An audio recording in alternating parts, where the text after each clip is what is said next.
Hello everybody and welcome back to another live stream. This time we are starting up a brand new series in Crusader Kings III. So, back in the day, I say back in the day, it was a few years back, I did a series in Crusader Kings II where we attempted to rebuild the Persian Empire. That series did not work out particularly well for a variety of reasons. One of the biggest ones was that all of our neighbors just kind of fell apart in a weird way that made expansion very difficult for us, and it just sort of reached a point where the sitting around waiting for things to hopefully settle into a way in which we can actually expand just kind of got boring. So that series ended up just sort of getting the axe at some point. I don't think that'll be as much of a problem here in CK3. I did do a short little test game earlier this week. It ended up being fairly short because, as it turns out, some of the issues that I was likely to run into, considering that there are no Zoroastrian rulers, realistically, in CK3 that are, like actually independent or not under a direct threat of being invaded immediately by their neighbors, we're going to be to play as a custom ruler underneath one of the Muslim religions in the area. So as a result, that's going to... I was worried that that would potentially throw us into direct conflict with our liege, potentially resulting in us not having a good game because we would just be constantly attempting to rebel, lose the rebellion, and be forced to, give up. But that's not actually the case. As it turns out, starting over here in this region, replacing Validad, I'm not even going to try and pronounce the full name, but the dude is currently in charge of the county of Quain, or however it's pronounced. Works fairly well. We end up being underneath the Grand Emirate of the Saffarids. I believe in CK2 I started out a little bit more to the east, but I don't actually have the option to start as like a duke here in Farah, which I think is where we started in my CK2 series. I think. I might be misremembering. So, and I don't want to start out immediately as a duke, or excuse me, as a king. That I think will be far too easy, realistically. I mean, sure, we have to deal with internal issues of being a Zoroastrian ruler with a bunch of Asharism underneath us. The reality is, I don't think that would actually be too hard to take care of, realistically. So we're going to start out here as technically a count, but this region we actually do own all the necessary land to immediately form a duchy. We just kind of gotta get the money for it. Now, the Saffarids here are starting out at war with their neighbors to the north in Tarid here. I've not had them lose that in my experience. I mean, they could, but so long as we don't lose our land, it really doesn't matter how that war turns out. Our strategy doesn't really change if we end up being under the Tarid or the Saffarid. So yeah, we're gonna go ahead and replace, like I said, the current Count of Quain. So obviously, first things first, we need to change our religion from being under Islam to being one of the Zoroastrian faiths. We have a couple of choices here, but I believe this is sort of the primary faith there. Also, switch to male. We already start out as Persian under the Iranian culture group. Let's go ahead and go with a nice Persian name, I think. Shapur, maybe. Mirab, yeah, let's go for that. We're going to go ahead and start from scratch on our background, although we're not going to go with red or black, we're going to go with red there. Now, we have choices here, but I think I already know which one we're going to go with, but just double check that maybe I don't change my mind. Yeah. don't really care for any of these. We're just going to go for the one that is very clearly inspired by who we're attempting to rebuild. So, where is it? Nope, not figures. Faiths. And go with this one. And we're going to go with the bright yellow, not the duller yellow. And let's also change our dynasty name. I don't know why it said Umayyads as the one of the random dynasty names. That doesn't quite make a whole lot of sense.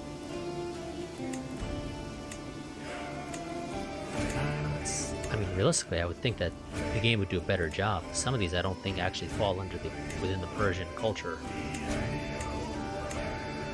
which is a little weird because realistically it should be drawing from dynasty names that make sense for that.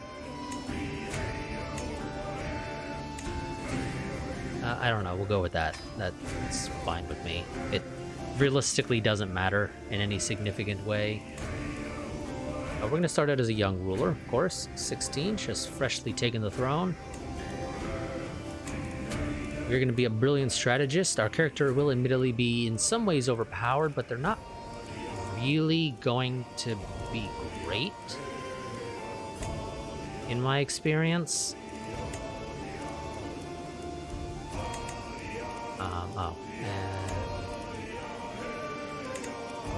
This is where it is. We are going to actually be a genius right here at game start.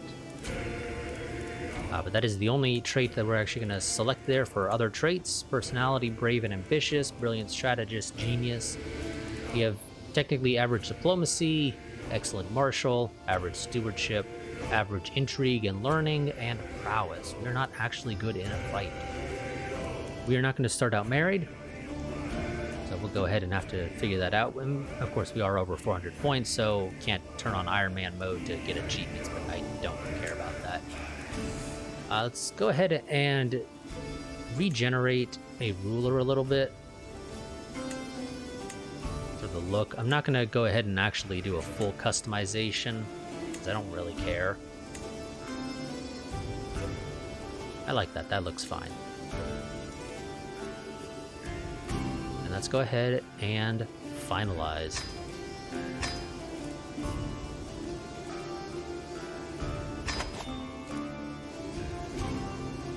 So, here we are, in charge of, technically, what could become the Duchy of Khoestan, if I can get the 212 gold necessary to actually do that. First things first, we're going to go ahead and pay homage to our liege, and we'll just demonstrate our submission. I don't want to give him a favor, because he could try to cash that in to force us to convert, and I don't really want to do that. So we'll gain 25 renown, he'll gain 10 opinion of us, and wait,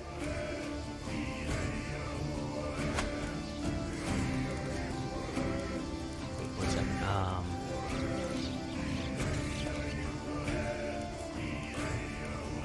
Okay, yeah, that is us. Okay.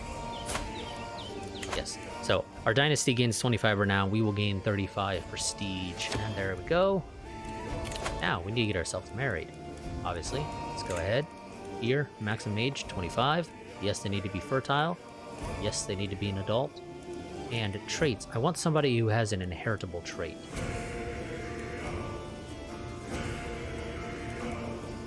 So we have Hail, which gives a bonus to prowess and a small health boost. Comely, which is diplomacy and fertility.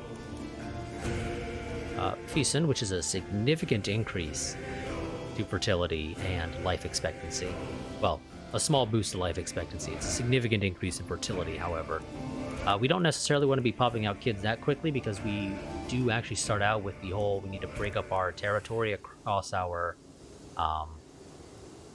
children, so I don't really want that. I think we're going to go for somebody who has quick, in which case we have only the one option. Laksham here, from somewhere in India. Yep. That's what I thought. So we'll go for her. She's a lowborn, so we don't get any alliances, but we'll survive. Now we need to choose a lifestyle, so we'll go with martial, and we're going to go ahead and choose authority focus, because we need to get the territory under us under control.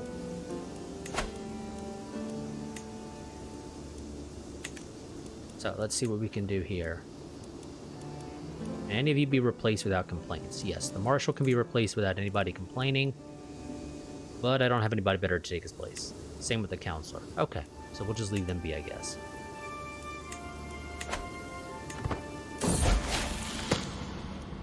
And because we are a Zoroastrian ruler, that comes with a couple of, is it because we're Zoroastrian? I thought it was, but it might be because we are Persian. Yes, it's because we're Persian, rather, I think.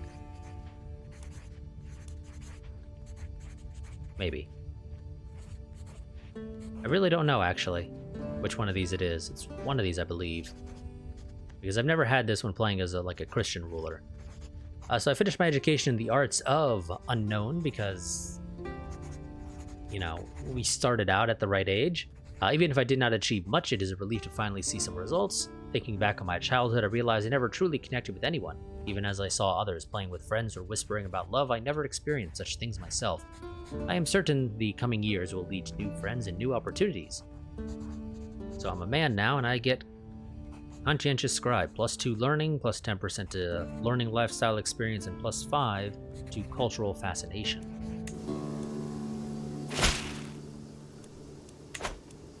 And yep, she accepted our hand in marriage, which is not a surprise. Let's go ahead and demand a conversion. You know, just get that out of the way now.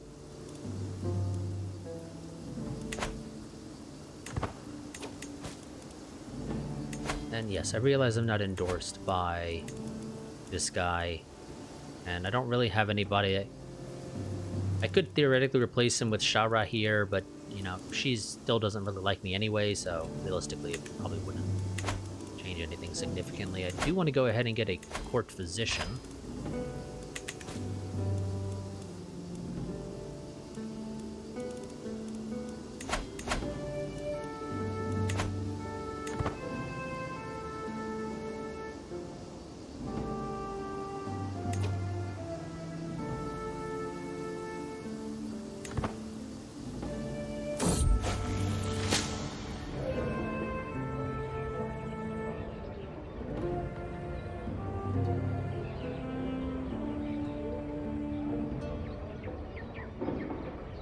Okay, so we have two options here.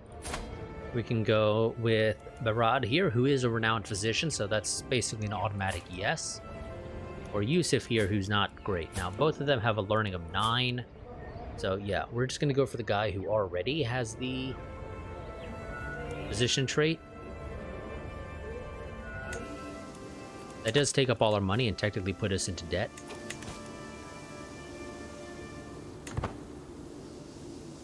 Now, we are going to be besieged. We are going to lose our territory. Our liege will, however, after we lose our territory, choose to come and save our ass. After which we will join on our liege's side. And everything will work out in the end from there, more or less. First things first, I need to wait for us to lose our capital.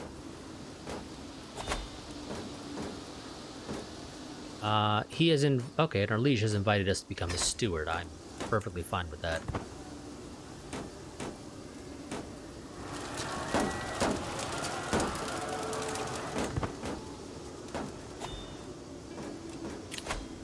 Well, that's not technically my territory game. I don't know why you're telling me about that.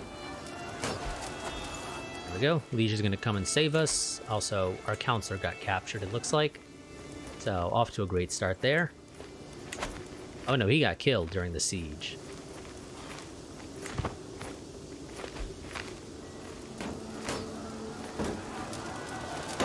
You know, you can exploit the AI. They work in very obvious ways, though. Are you gonna actually lose this because you're an idiot? I think you are. You didn't have your armies to get... Oh my god.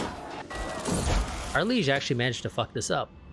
He had his armies separated, and they weren't moving at the same time, and they took more or less the same path, but one trailed behind long enough that they didn't actually manage... Oh god. Okay, well, we're off to a wonderful start. And we may have to restart depending on how this goes.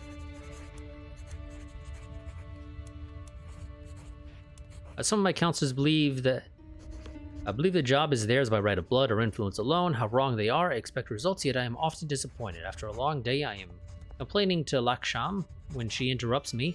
Let me do something about it, husband. A few lessons might sharpen their wits. Okay, so do I improve our counselor's diplomacy skill, our marshal's martial skill, or our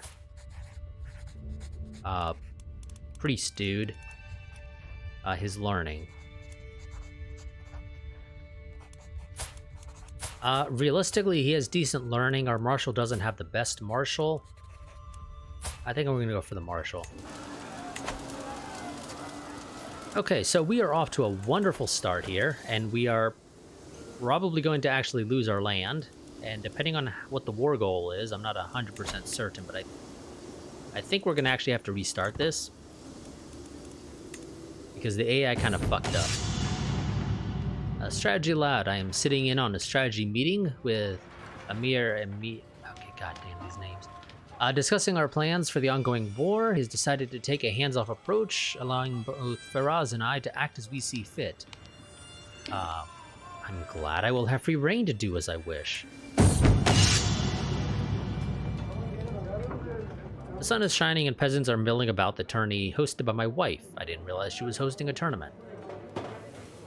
All of our knights cheer as she announces the tournament in her honor. For once, I get to simply sit and watch. I am not going to spend an entire tourney day stuck to the throne, however.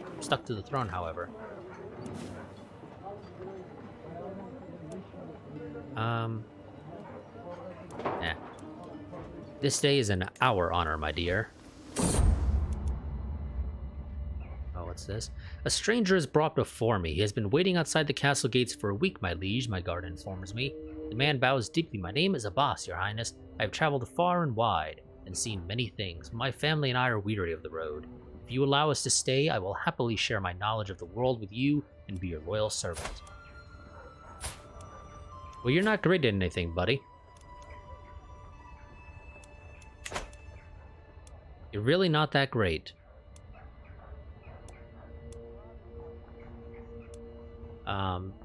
Embrace our religion, and this will be your home.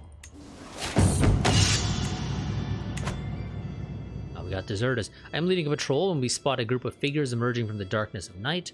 Hooded cloaks obscure their faces, but by one's ungainly gait, I recognize Barad. Oh, really? Our court physician? My lord, whispers one of my men. They are deserting. What should we do? Apprehend them immediately. After a short scuffle, the deserting soldiers are apprehended. Every soldier present, both loyal and not, know that punishment for this kind of betrayal can be harsh. The air is thick with anticipation and fear. My lord, Barad meets my gaze with tired eyes. They are only children. We just want to go home. Dude, I literally just recruited you to be my court physician. Let me tell you a story about discipline and honor. Invigorated by my speech, tired from the long night, and thankful for the mercy provided, the deserters returned to their barracks with a new fire in their eyes. To inspire loyalty in the troops in such a way has shown me that there is more to being a commander than the strength in your arms. Finally, the whole ordeal is over.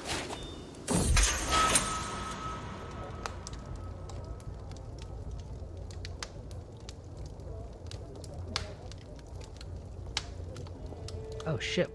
Oh shit, we broke apart. Oh god, that's not actually good. My rapid liege... Rapid? Rabid? I don't know. Has been released from imprisonment at the hands of the other dude, and is once again free. Imprisonment is a cruelty. Oh no, we didn't... Wait, what?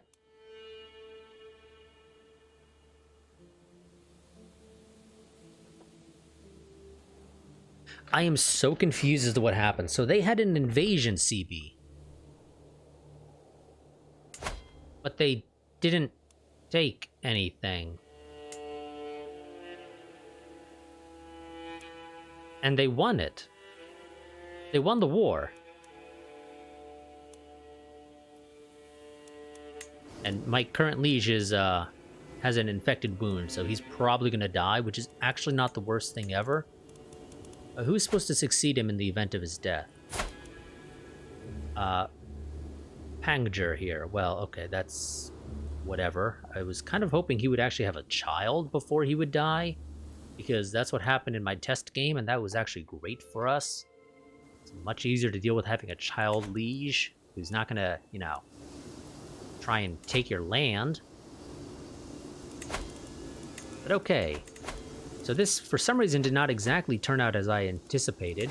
What with, you know, like I said, the whole...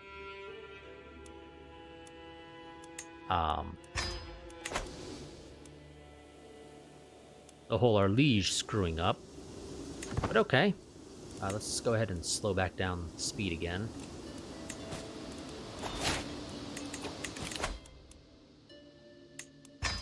And I need to get our counties back under control. Because having them get sieged down results in us losing control, which is hurting our taxes. And, well, you know, we kind of need them. So... Oh, wait, no. I think that was a defensive war. Well, an offensive war from our perspective. The Saffarids were the ones attacking, and they lost, so nothing happened. Never mind. For some reason, I thought it was Tarid was the one that was attacking. If they were, things would have played out differently. Yeah, so... This is actually going to hurt us a little bit when it comes to the whole expansion opportunities. In my test game, the Saffarids won, and Liege started handing out territory up here. These guys had basically nothing because the territory had been sieged down and was, as a result, also recently conquered after the war. So I was able to just sort of swoop in and start conquering the new people who just got land. Yeah, it looks like we're not going to be able to do that this time, and sadly, we don't have a particularly large army at only 500-ish troops. And all of our neighbors are, you know, 700, 800. So yeah, this is actually going to take a bit longer than I would have liked to expand.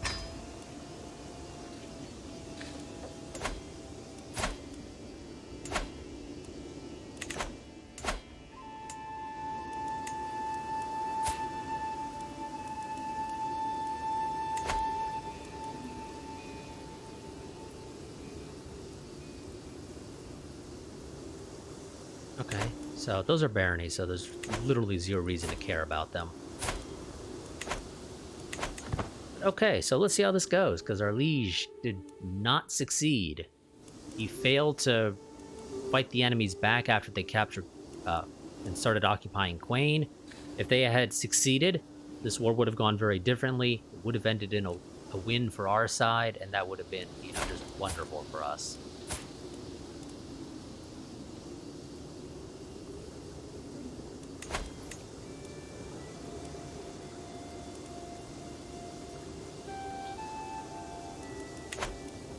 Now, I don't need to worry about, right now, doing the whole negotiating obligations thing.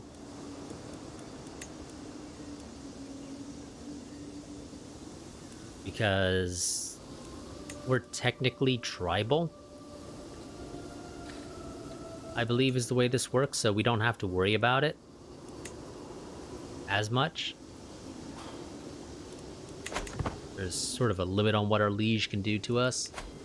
I mean, he can try to imprison us if I, you know, try to conquer a neighbor, but we're not going to be doing that right now because of the way this works out.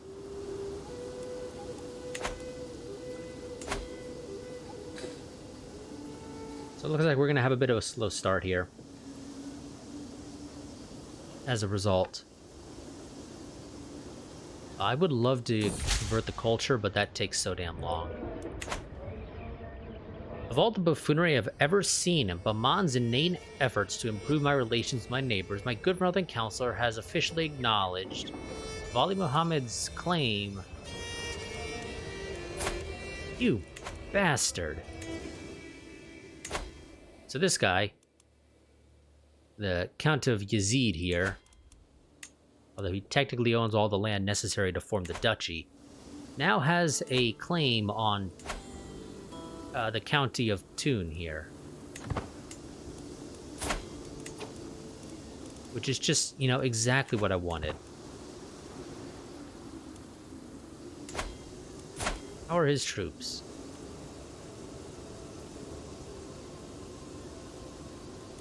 Yeah, we're not gonna do great. This ain't gonna all work out well for us, I'm calling it now.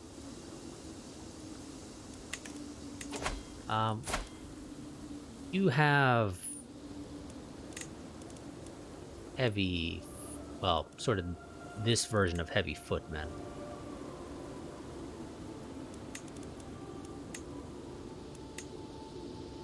So who counters heavy infantry?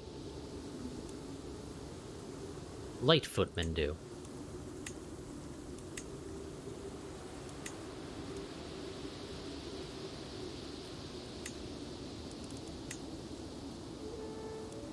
Okay, so do I go ahead and just recruit light footmen so we have them? Probably isn't the worst idea.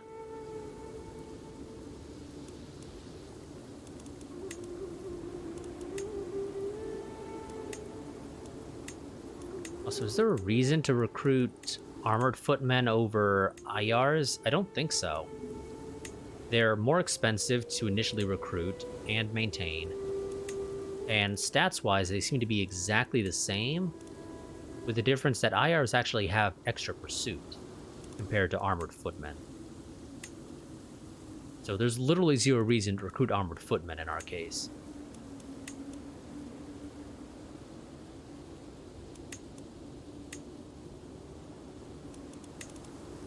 Yeah, you know what? Screw it. Let's go ahead and get light footmen. We're gonna need the extra little bit.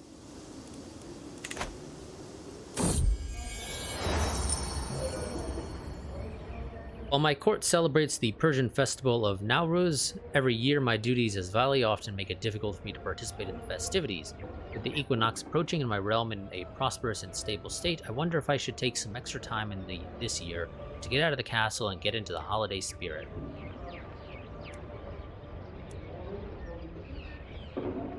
Let's go ahead and I think gain some piety.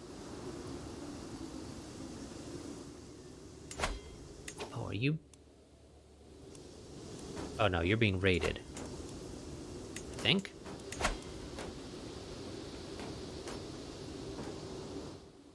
Oh, it's a holy war. But the top dude's not involved. Okay. And the dude who is being attacked apparently didn't bother raising his troops because he's still sitting there with, you know, the maximum amount of troops that he can deploy. So that's a thing.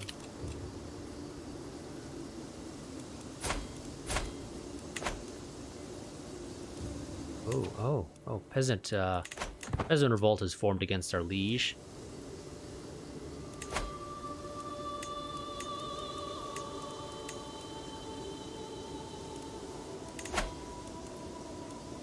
Not that that really matters. Okay, what's your problem, buddy? Really, what is your problem? Oh, you're zealous. Yes, that would explain why you have a problem with me. And there's nothing I can do about that. I should probably just fire you, because I really don't need a court physician that absolutely hates me. That just seems like it's asking for trouble.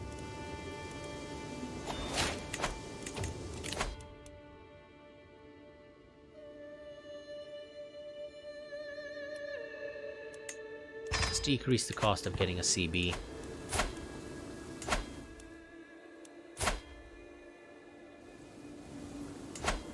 So my only real expansion... Oh. You formed a duchy. You formed a duchy. Oh, that was a bad idea, buddy. Maybe not, actually.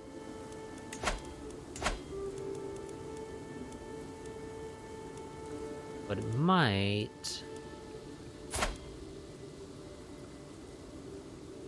No, I think I would actually have to fight your...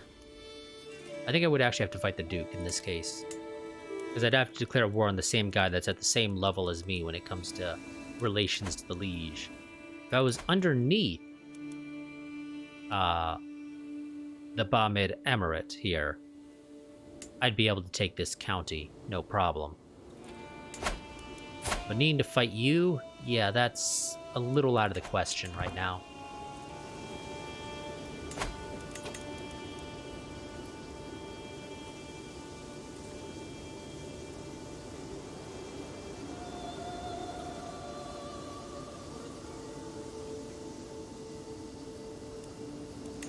What are you guys considered out of curiosity? You're considered skirmishers. Okay. So if I build a military camp, I will improve your damage and pursuit.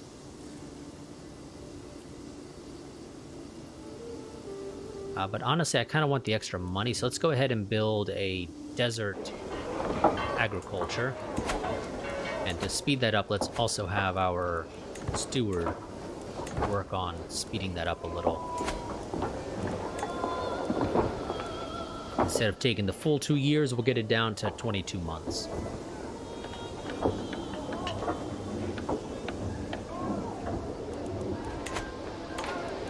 Thank you for getting that under control. I need you to go ahead and spread control to the neighboring territory as well.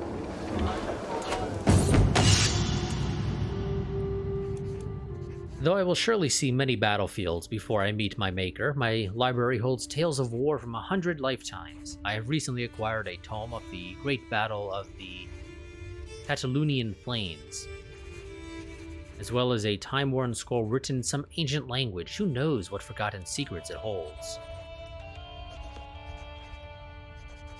So, 10 years to +1 martial, or an 85% chance of gaining 100 martial experience and 100 martial and learning and a commander bonus for 20 years. Yes, attempt to translate the old scroll. Night falls and the single candle illuminating the script before me becomes shorter by the hour. When it flickers one last time and leaves me in darkness, the scroll's secrets remain undiscovered. I will take the 50 stress.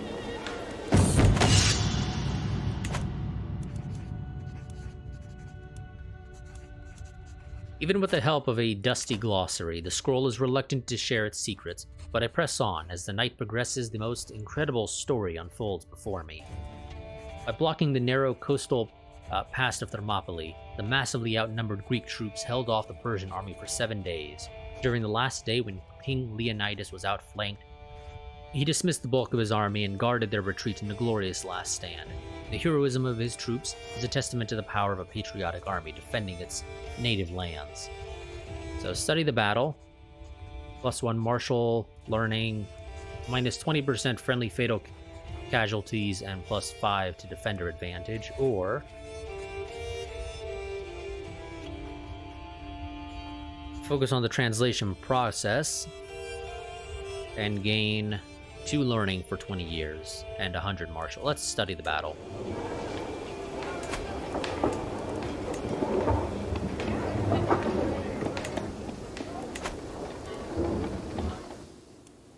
How you doing? You still alive, buddy? You are, surprisingly. Also, you have a wife now and secondary spouses, but still no kids. Also, I'm surprised you're bestowing royal favor on me, but I will gladly accept it. Now, I need to get rid of this stress that I just got. Oh. Upset Baron. Okay. Great job, Marshal. I don't know what you did, but you fucked something up.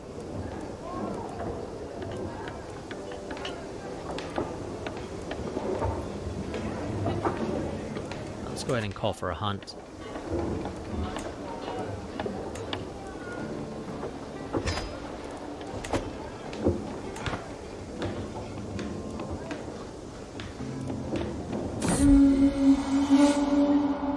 I'm riding ahead of the group as the dryland suddenly grows still around me. The silence is almost palpable, and I struggle to hear even the noise of the horse's hooves. Just as I'm about to turn back to find the others, I glimpse it ahead of me, blurry as in a dream, a boar as white as snow. Like something from a tale. I must have it.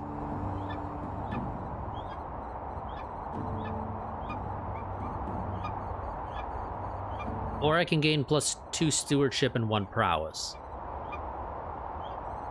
So I can either go for the thing that presumably has a much higher reward if you succeed in the very end, or I can say, no, I'll just take the guaranteed reward. Now, let's do it. I must have the white boar. I follow the white boar into the drylands. An almost unnatural silence hangs heavy over us, and the sudden sound of a voice startles me.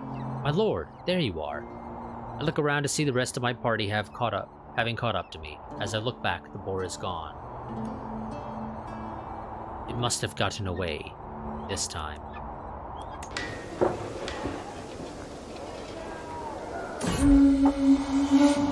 The hunt is drawing to an end.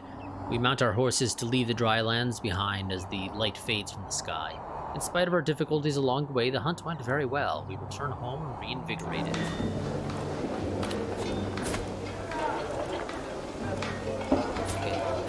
surprisingly, we're kind of struggling with the whole getting our wife pregnant thing. A little more than I would have expected, all things considered. Also, I'm going to go ahead and learn your language.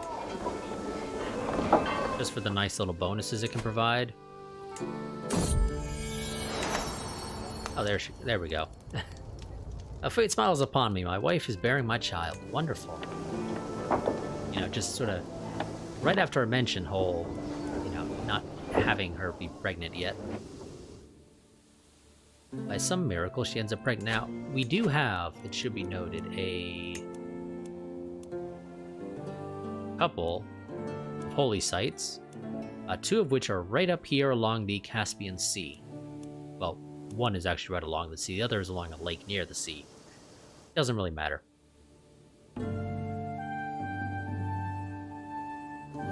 I did look into these guys. They are not really good options in my experience. They just don't work out that well. They're not exactly powerful enough to survive in any real noticeable way. I know there was a Zoroastrian ruler somewhere over here. I don't recall where they are, though.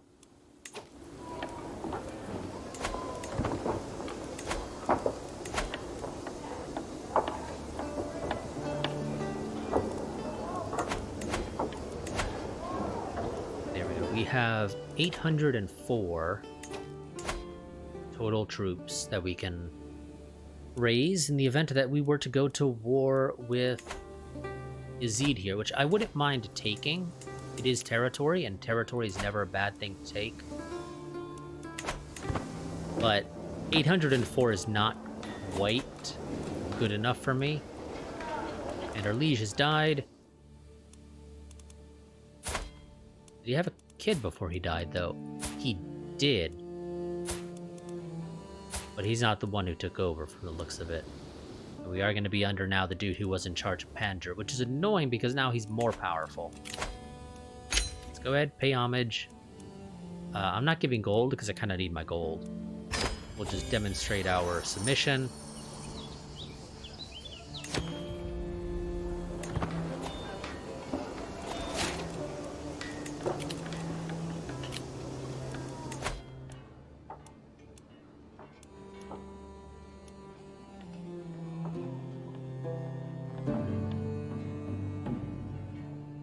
I can get improve my skirmisher's screen ability, which makes them a little bit better at the whole "we've lost, run away" thing.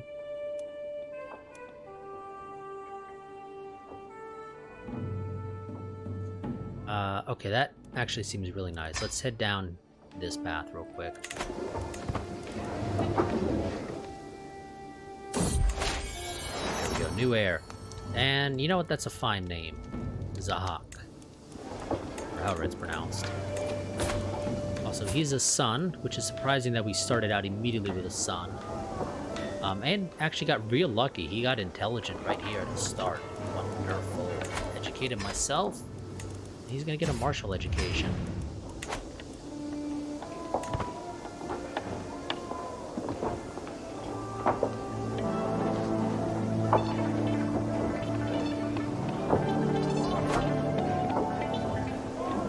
I don't think I'm... Of course. I need the whole military family to expand thing. I don't think I'm the best at intrigue. I'm surprised you want me as your spy master. I would probably be better as a marshal, but I'll take it. It's a job. And thanks for the follow. Okay. We've managed to piss off somebody. Oh, the dude who got that county. That's whatever. That's fine. You can't do anything to me.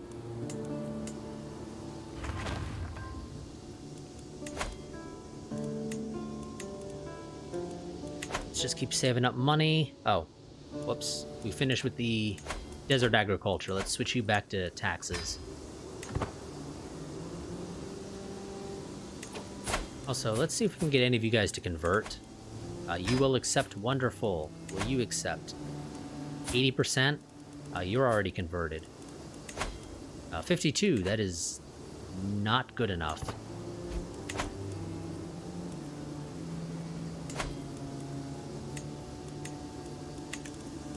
That's a little bit extra money coming in. That'll help us out. Oh, wait.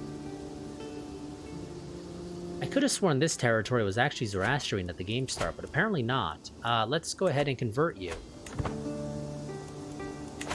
So that we don't get the penalty for, you know, different religion.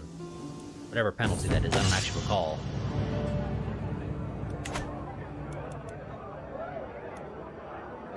I know in CK2 it's a penalty to levies and taxes, but I don't actually know if there is a penalty for it here in CK3. I assume there is. But it's not showing here.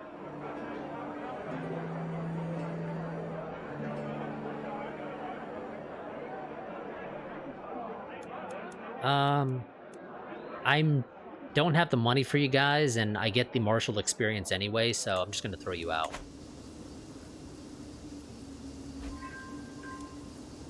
And you're bestowing royal... I don't like you guys bestowing royal... Okay, or not.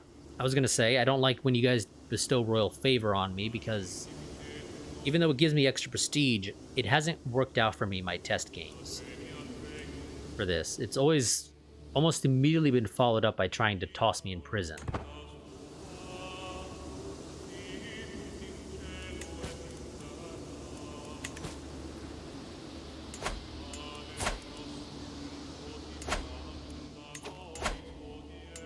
Let's see, have you? No, you've grown your military more. Wonderful. That's exactly what I wanted to see. Oh, really?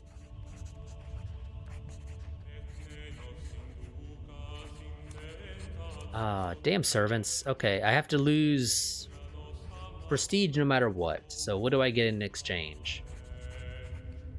The opinion of guests, dread, or... Well, scheme power actually sounds really nice.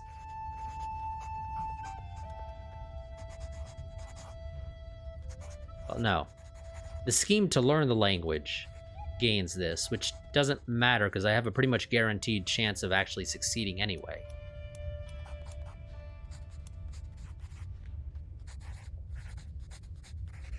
Let's just go for dread, sure.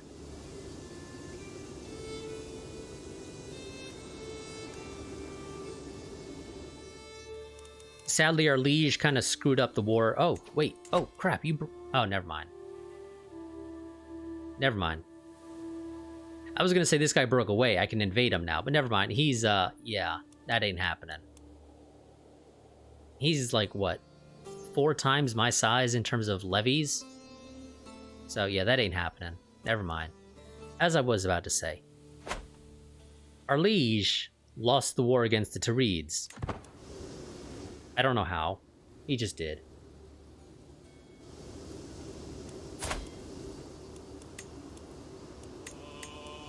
He managed to screw it up.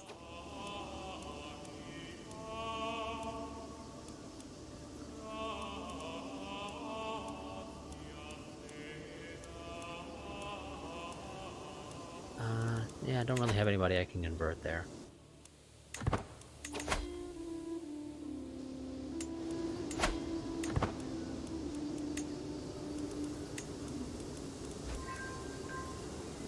Wife inspires recruitment. Wonderful.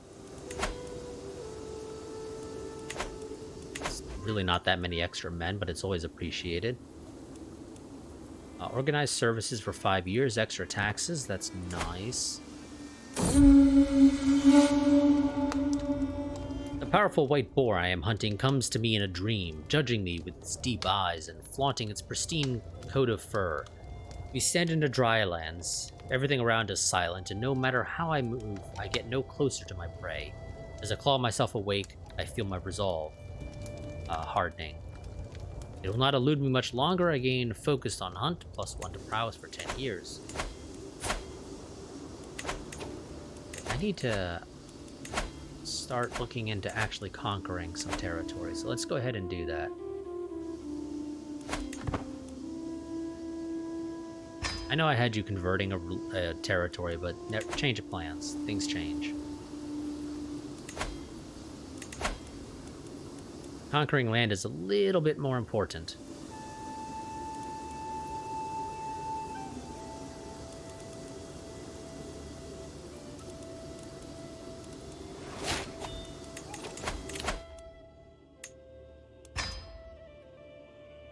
Okay.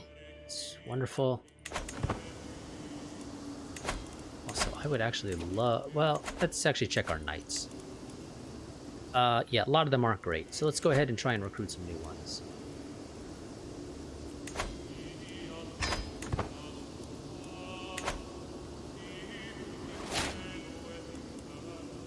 Wife is pregnant again. Oh, you're really nice, actually. Let's, welcome aboard, buddy.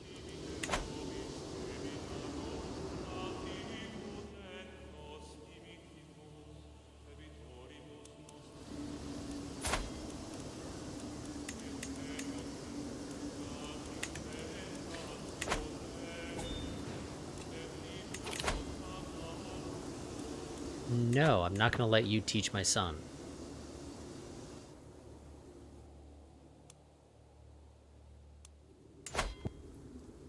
Oh.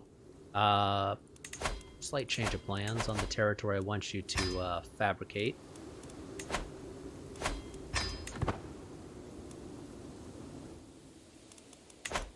This is something I can conquer with relative ease.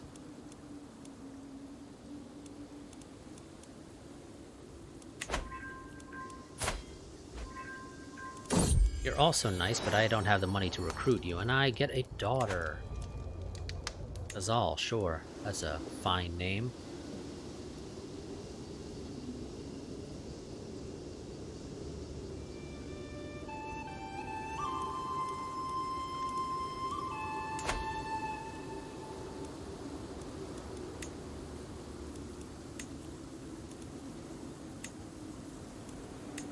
Okay, so I know in CK, cities generally produced more money than castles, but I swear it seems like it's almost the reverse here in CK3. I don't know why. Towns just don't seem to actually produce much of anything. Oh, what the hell's this?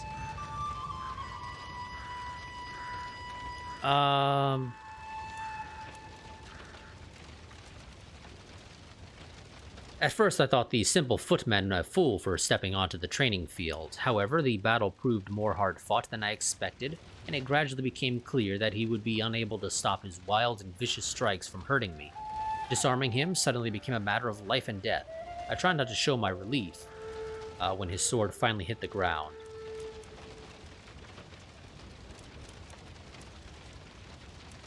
No. I could use more people like you. You have 18 prowess. I want you, buddy.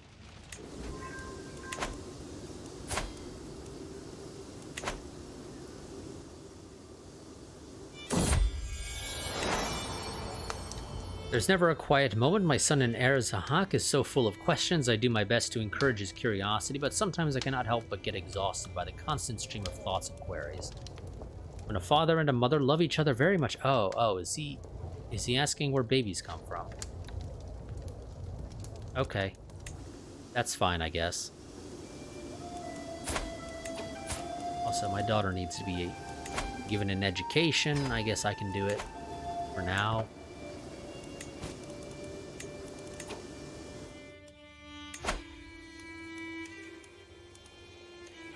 Sure, game, I could theoretically conquer them.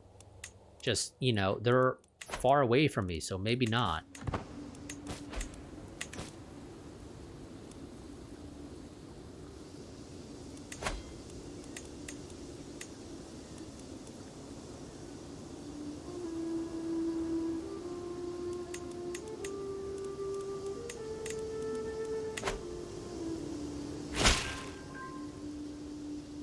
I've prowled through documents both ancient and of less certain provenance. I finally have enough material to make the case that you are the rightful lord of the Vilai of Nai, and it is all that is missing is one little bribe. God damn it, really? Well, that puts me in debt for a while. I'm out by the retinue in Quain when the road twists and takes up in close to the drylands. It is there. I see it once more, shimmering in the sun, the white boar. I turn to alert the others, but as I turn back, the boar is already gone. It taunts me. And because we're in debt now, I cannot, I can't ask our, or I can't press that claim.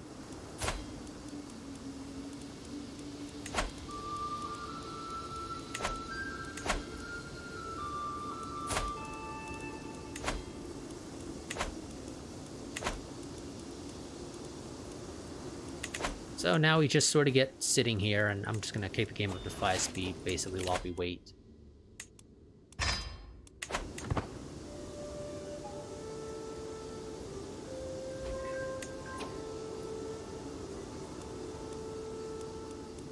I'm pretty sure my daughter already loved me, but thanks, game.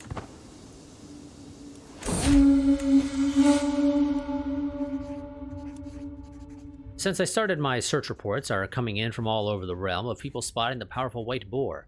To shift through the accounts and sort fact from fiction is a huge task, if only the reports were more reliable. I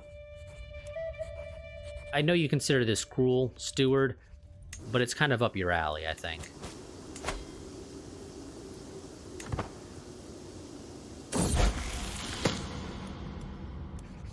Wonderful. I feel accomplished.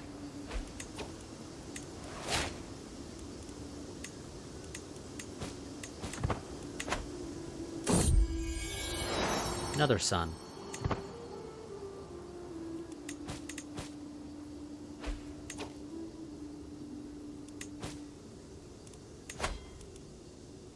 Why do I have a hook on you? Oh, you're the dudes that came to me. Yes, of course, of course. I don't really have a reason to use the hook on you, buddy, so I'm not going to.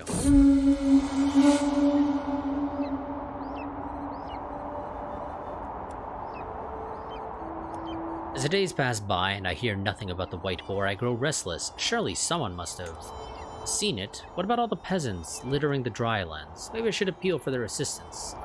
Sure, I'll take the prestige penalty for it. I can live with that.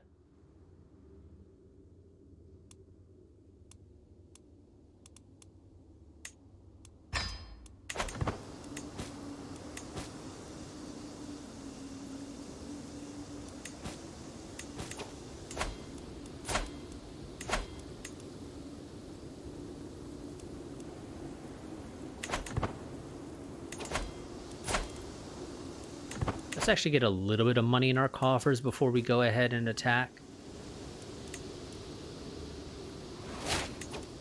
Wife is pregnant again. Okay, now we're just pumping out babies. Wonderful. Enthusiastic conversion. I understand you're interested in deepening your grasp on warfare. Rukshan tosses a coin as he approaches me. You are not a particularly great knight. I might be able to help you see the battlefield in new ways. Rukshan is well known for his mastery of river crossings and landings. If there's one thing, or if there's one you could teach, who could help me understand, it would be him. I want to learn.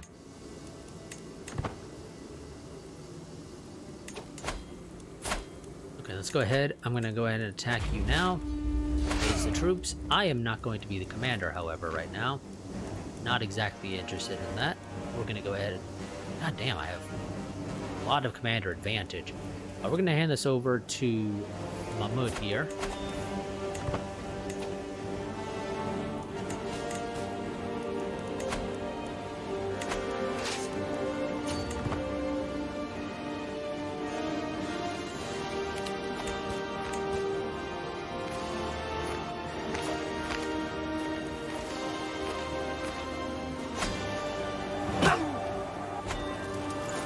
Technically, they had the better commander, but that didn't do him any good. Okay, now we just wait out the siege. Or we can go ahead and attack the other group of commanders. This again. I'll take the piety. Thank you very much. And wife gave us another daughter.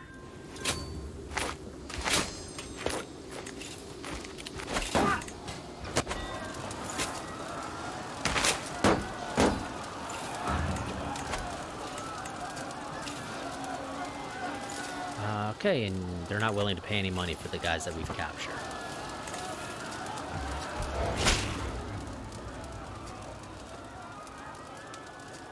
Sure, my son can join some little event that you're holding. I don't mind that. What's the worst that could happen?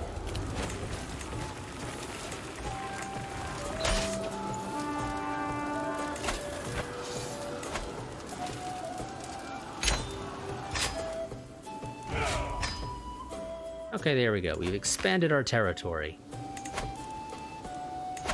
which will help us immensely. Let's go ahead and expand our control. There we go. You finished converting that region. Wonderful. Are you good at anything? Yes, you are. You are actually really good as a chancellor.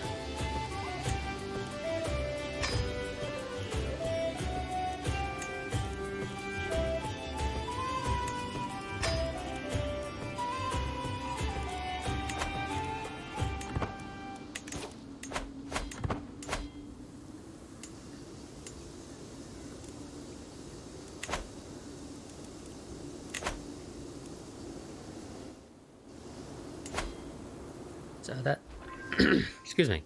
So that's another piece of territory that'll give us taxes and levies, which is really what we need. Let's see. All of that together gets us to a little under 800, or excuse me, a little under 900, which makes it possible that we could potentially, if we wanted to,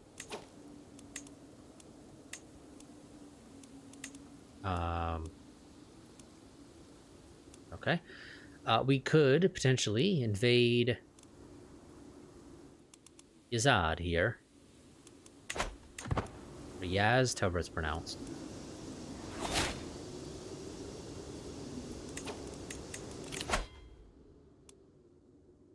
Decrease the cost of hiring mercenaries, and let's get the absolute control of over counties.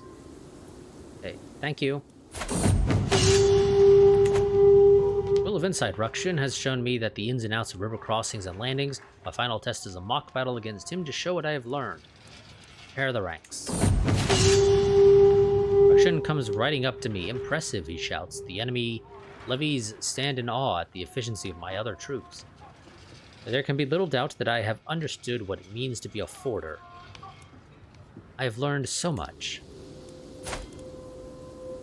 Yeah, forder is not exactly a particularly useful trait in this part of the world because, you know, there aren't a whole lot of rivers and straits that we have to worry about.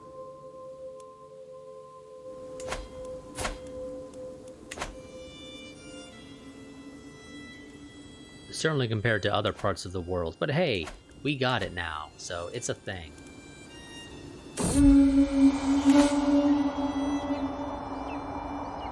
My lord, this search of yours for a mere beast, I have to admit, it worries me.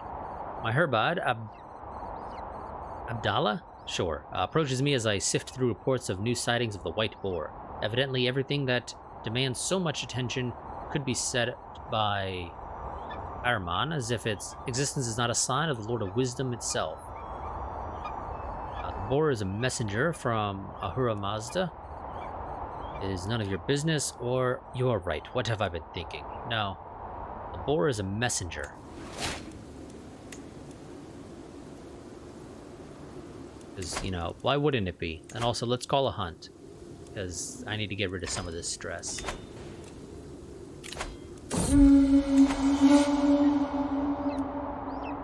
The woods truly is the mantle of the poor, but as the boar flees in panic from foraging peasants, I feel my persistence wearing thin. Surely there must be better things to do in Kusf than picking roots and mushrooms. Guards drive the rabble out of my hunting grounds, or a generous donation should keep them away long enough. Let's go for that, and we'll make up the money fairly quickly, so it doesn't matter. Okay, we've returned. That got rid of some stress. I'm not going to petition my liege. Really not like he can do anything for me anyway.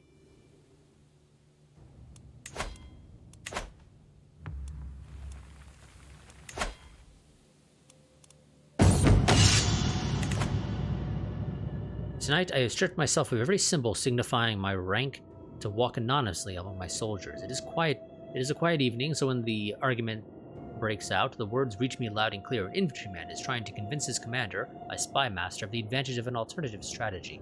Abbas will hear none of it. As I approach, the infuriated man raises his fist.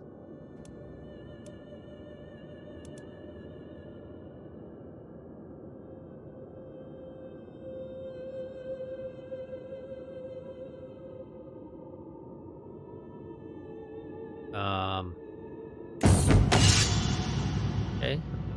And knowing the consequence of harming a commander, the soldier does nothing to defend himself from the incoming blows. As blood is drawn, I throw myself between them. Perhaps I should have known better than to brawl with a seasoned warrior. In the end, I must reveal my identity.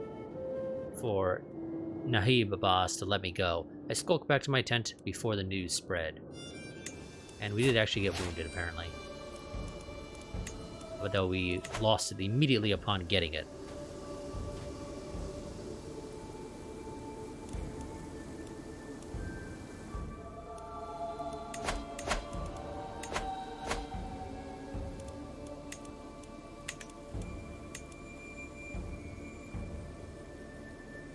Really love to replace our steward. He's not particularly great at his job, but he's a powerful vassal, so I kind of need to leave him be to an extent.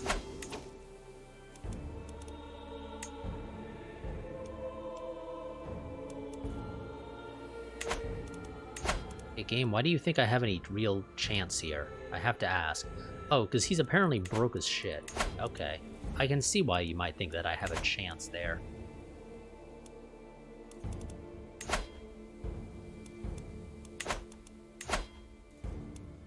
And that guy's way too far away. I don't know why you're even showing him as an option.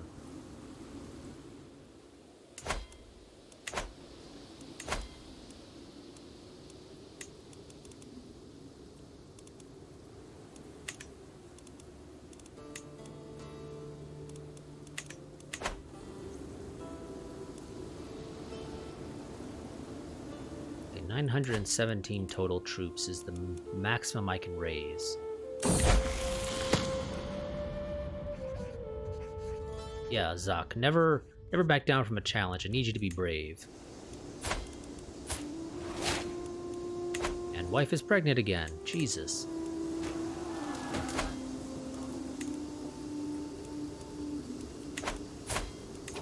Technically, I am suffering a prestige penalty. Or at least I should be for not having a concubine. Or is that not going to pop up until I become a duke? That might actually not pop up until I become a duke.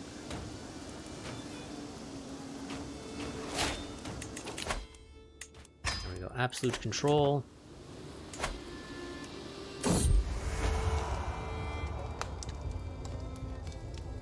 It looks like it would be a tedious evening once the feast and entertainment was over, but Valia Laksham saved the day by suggesting a reading from the Troptula? I also love that one, sure.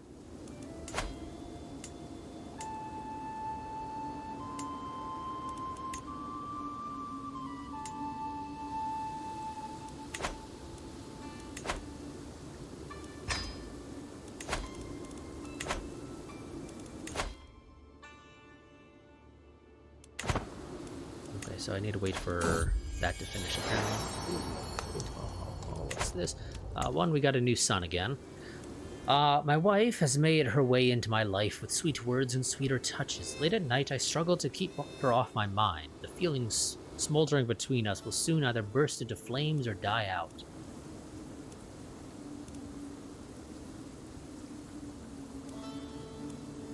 I want to dwell forever in the inferno, sure. As I return to the chambers I share with Valia Laksham, I am greeted by an unexpected but appreciated sight. Our bed has been decorated with seashells, and Laksham herself is reclining on it, smiling reservedly.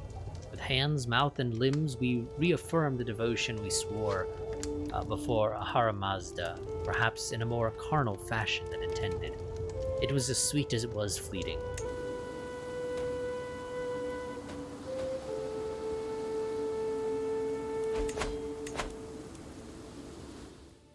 Yep, Yazd is expanding, which is not something I'm a big fan of. And she's pregnant. Because, of course, she gets pregnant after that. Why wouldn't she?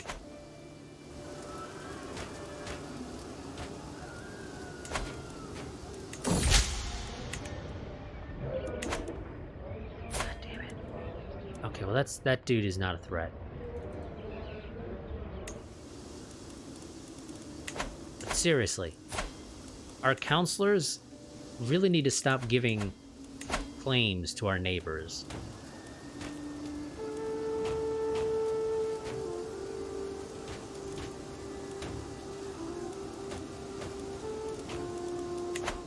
Because it's just like, what the hell, guys? Why do you keep screwing up?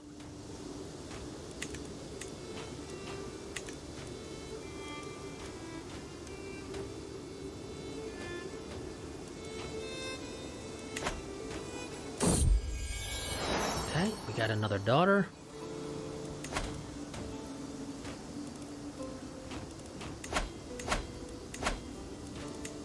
Oh yes, and I have these guys, but are any of you worth any money? I assume no. No. Are any of you any good?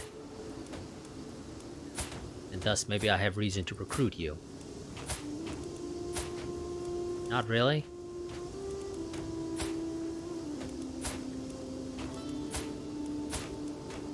Actually, you are a really good spy master. Okay, yeah, you, buddy. You. Demand conversion and join me.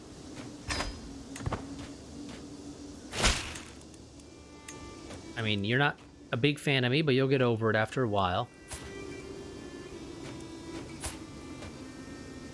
You're also a pretty decent spy master, which is all the more reason to keep you in prison, because I'm not going to recruit you to join me.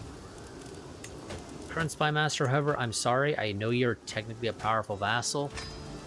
You kind of suck at your job. So I'm replacing you with somebody who is actually good at their job.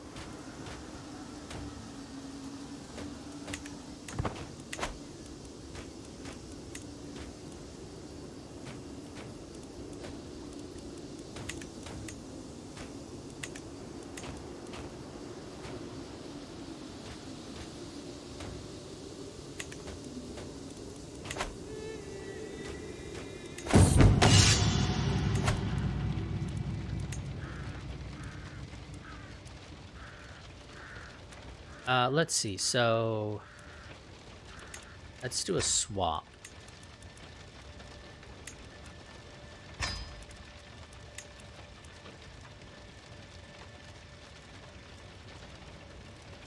Yeah, I'm fine with that. That works out.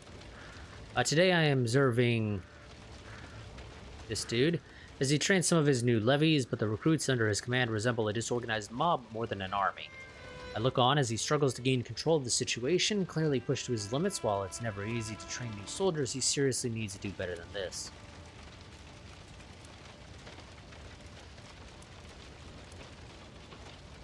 Let's teach him what I know about command. Oh, and he accepts the advice. Wonderful. I pull him over to one side while his recruits attempt to continue their training. The key thing with training new soldiers is instilling discipline, I tell him. Without that, you will be unable to depend on them to follow your orders.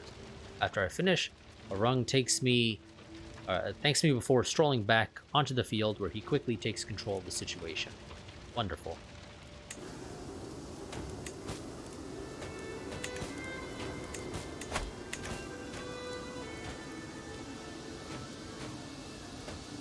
And now you actually have slightly better martial. It's still pretty crap, but you know, maybe I could give you your position back if I felt so inclined.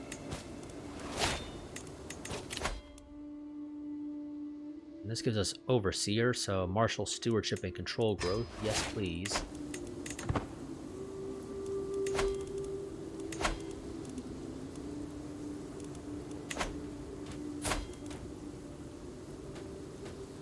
More Martial is never a bad thing. It's extra levy size. Oh. Okay, do we want a Zealous Ruler?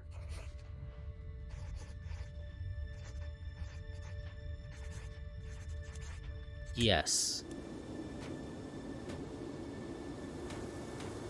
I think that'll be fine.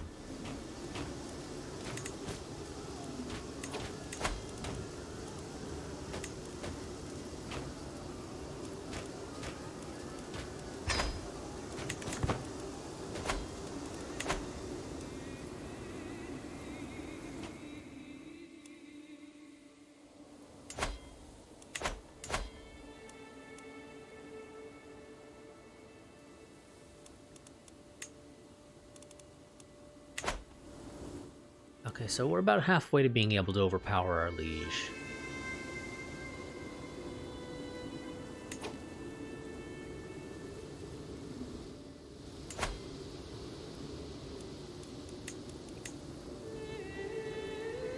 Okay, so this will decrease the cost of building a temple.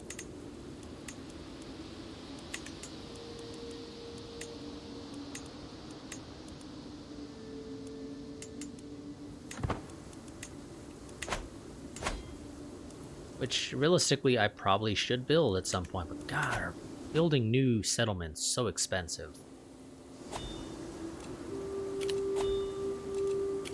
Game, stop trying to get me to petition my liege. I don't want to do it.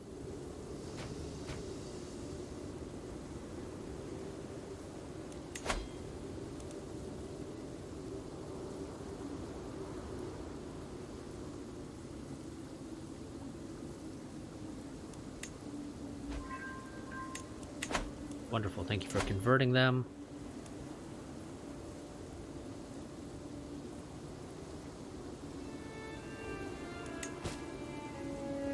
Now I just need to get them back under control. Casal's been asking me for a scoop roll for a long time, and I told her I would get one for her in 3 months if she displayed more focus in her studies. She simply waved my offer away, saying she did not care about that anymore. Okay. I want her to be fickle. Content. No, I really don't want to get the stress. I really don't. I'll let her be fickle. It really won't make a significant difference to me.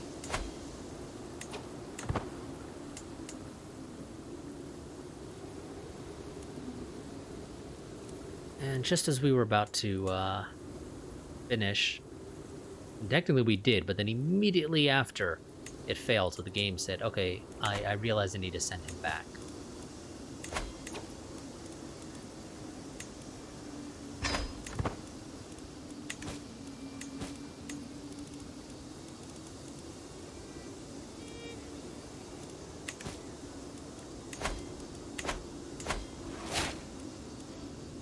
Hybrid culture formed. Okay, I don't know who that was, but apparently it was an acquaintance of mine. I asked how the game defines an acquaintance, but yeah.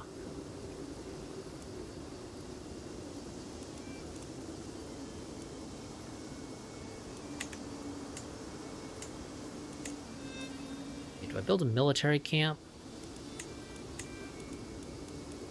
Or I just save my money? I think I'm going to save my money for right now. I think I'm going to go ahead and try to form ourselves up to being a duke.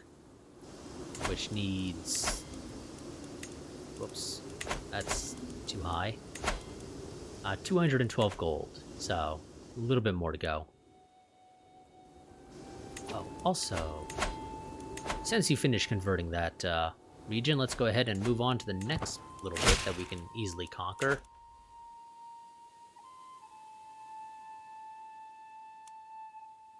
And my counselor managed to do something embarrassing. Okay. Of course he did.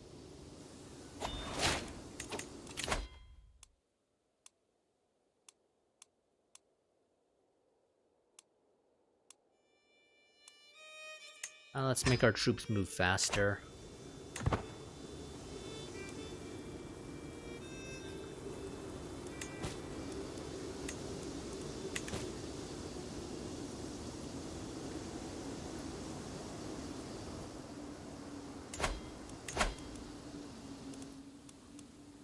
Actually a sizable duchy. There we go. And that gets us over 1,000 levies now. Wonderful. Or, well, total soldiers. Whatever. So, since we're going to be fighting a war over here, let's go ahead and move our rally point to here. I only really need the one rally point for right now, so... we're just going to move it around as needed instead of getting rid of... or instead of placing new ones all over the place.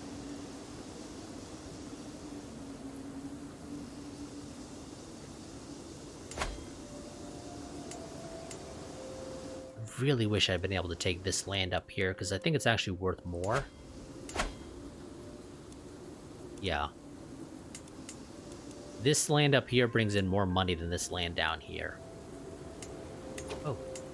And I think that just got us a little bit of money we needed to be able to actually officially become a duchy.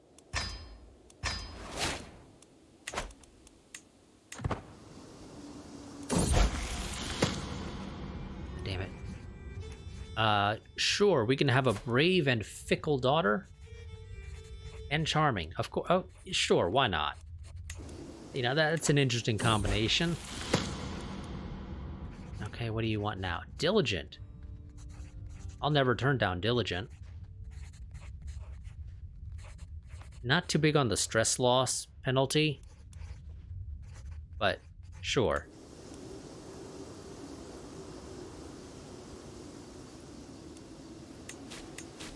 I always forget about the outlier because I never use it in this game.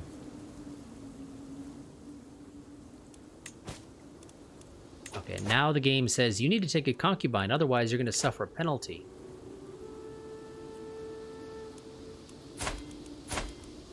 So I have one choice. She's not a great choice. But just so I stop taking the penalty, I'll take her.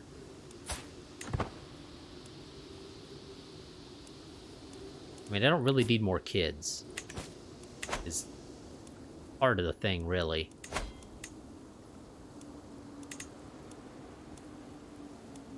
Yeah, because I'm going to lose both these counties of Thun and Ni here upon my death. I think I actually have another son, don't I? Yes, I have 3 sons, so third son will end up getting this over here, I think.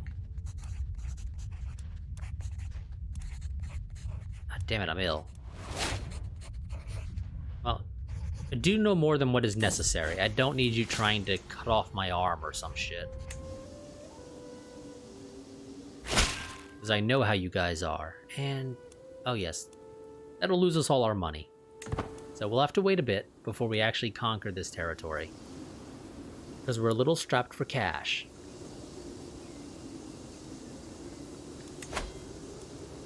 Let's just go ahead and fastest speed. I lost ill. Also, what was that about? New law? Oh. Our liege has actually finally managed to increase his crown authority. Not a fan. In the slightest.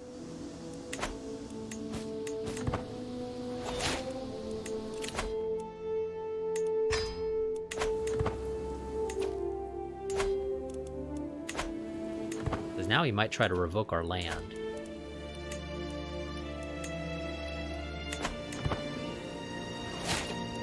Oh. And he just died. Okay. That's fine. New guy is better in terms of martial. And yet he still struggles with the whole levies. He actually has less levies than his father. And I don't know why, because he's better in basically every way except for diplomacy. Or did he lose a bunch of land upon his father dying? That might have been it. Yeah, okay, I think that might have been what happened.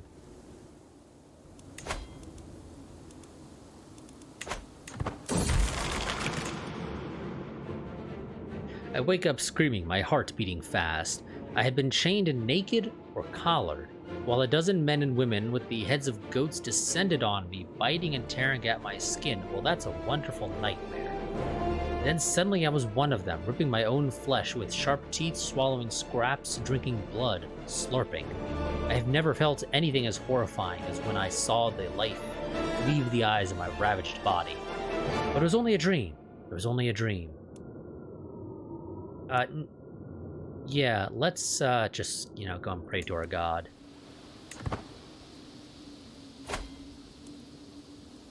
I would love to be your steward, but that's not my specialty. You really should be having me be your marshal. But I'll take a council position. Oh, I don't really know if I want her to be ambitious, but I also don't really care to take the stress hit. So, fine. You can be ambitious. So now she's fickle, brave, ambitious. I feel like she's going to be jumping around between trying to do various things, since she's fickle and ambitious.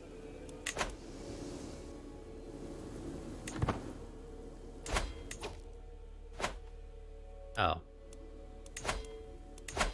Our court, what's-his-face died.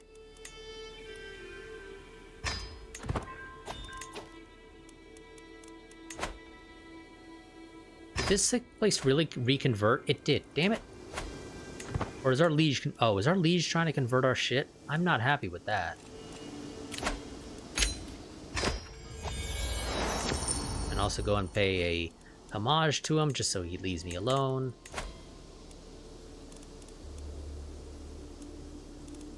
I need you to convert, buddy. Thank you. Now I'll let you teach my son.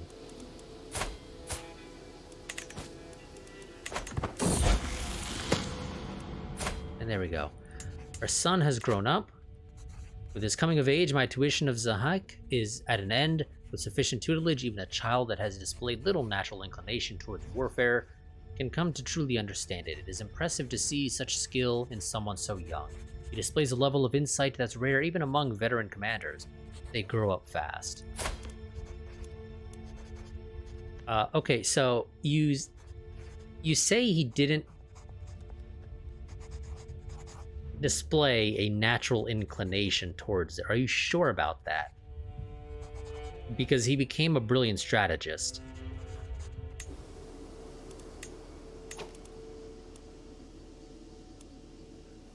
I don't really want you to be one of my knights, however. I don't need you dying on me before you have a son. And obviously we're going to go for the 16, because 25, you're not going to get a whole lot of kids out of. So you're intelligent, she's quick. Maybe you guys can have a lot of intelligent kids.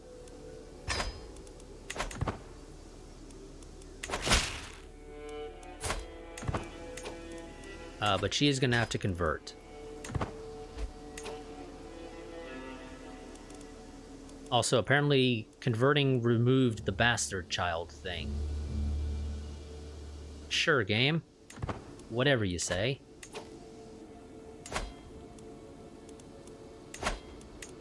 Okay, let's go ahead and press our claims. And yes, I will lead the army, because why not? I have a son, he's of age. It's not as bad if I die now. I would prefer not to, of course, but I could survive.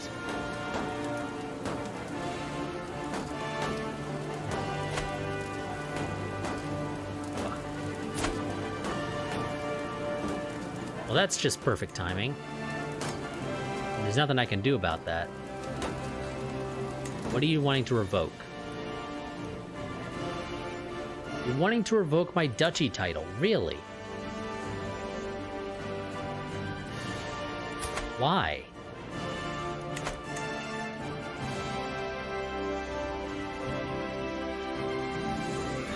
Are you pissed that I decided? Is that it? You're upset that I did that? Yeah, you're doing it because of religion, but I don't have an option. do the whole vassal obligation contract thing with you. Huh.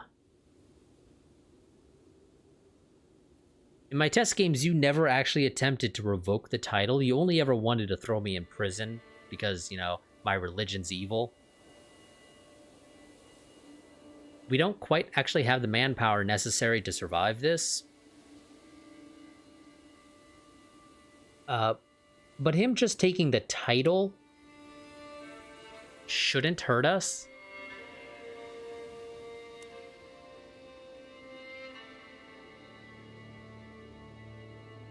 At least in theory. Because we would still own the stuff that we directly control. We don't have any vassals except for barons.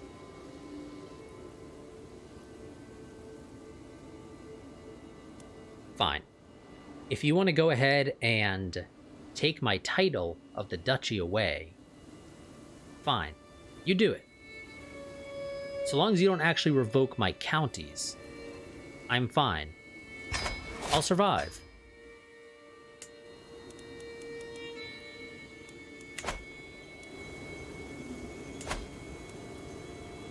Oh, fuck you, game. It actually took my titles. You didn't mention anything about actually taking the counties, game. You only mentioned taking the title of the duchy, which is not the same as taking the counties that make up the duchy.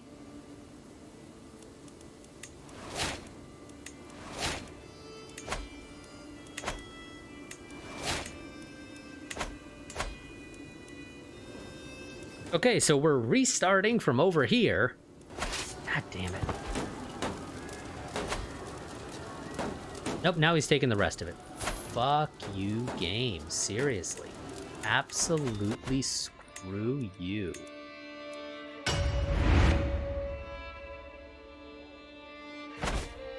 That is an absolute dick move on your part, game. It really is.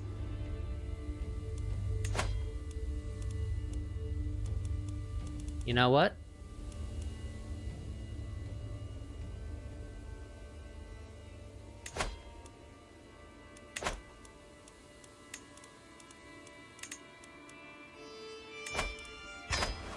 I'm starting a faction against you. Screw you. Let's see how many other people want to gain independence.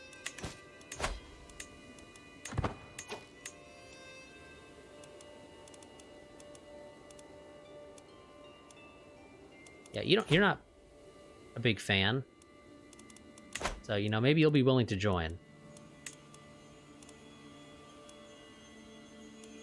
Hopefully we can actually get people to join, because otherwise this isn't really going to work out. Yes, I'll join your council, but we're not going to be friends, buddy. We're not going to be friends.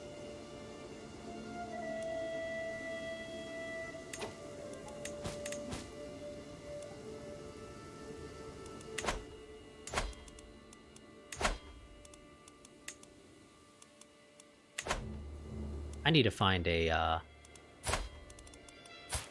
somebody that has power.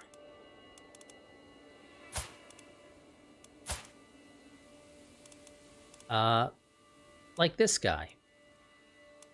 He's got a lot of levies. Can I get a matrilineal marriage and somebody that has a lot of power? That would be a wonderful thing. But I'm going to assume the answer to that is a no. Yes, okay. I'll survive.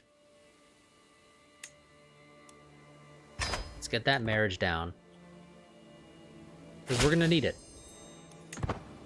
Here we go.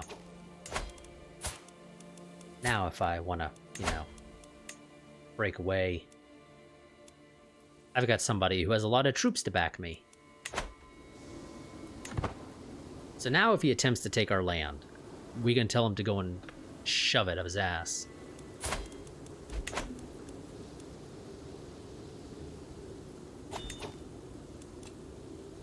And I'm not going to bother paying homage to you. Screw you.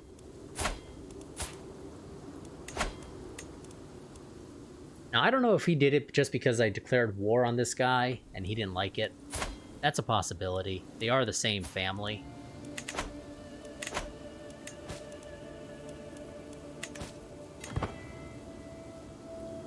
He said, "You attacked my cousin or brother or whatever the relation is."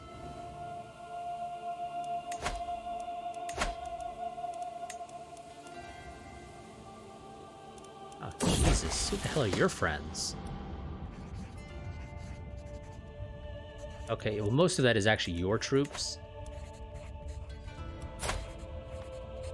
Okay, you still became a brilliant strategist. Wonderful. Again, I do not wish for you to be one of my knights until such time. Sorry, game, we're not going to be marrying our... Really? Nobody. Really? That can't be right. There we go. You were looking at the wrong menu, game. On somebody with an inheritable trait. So, you again. Yes, that's fine with me.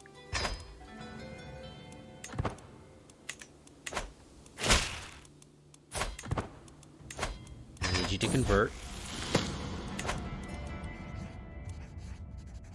Okay, and this time you became content instead of ambitious. Okay, whatever. You do you.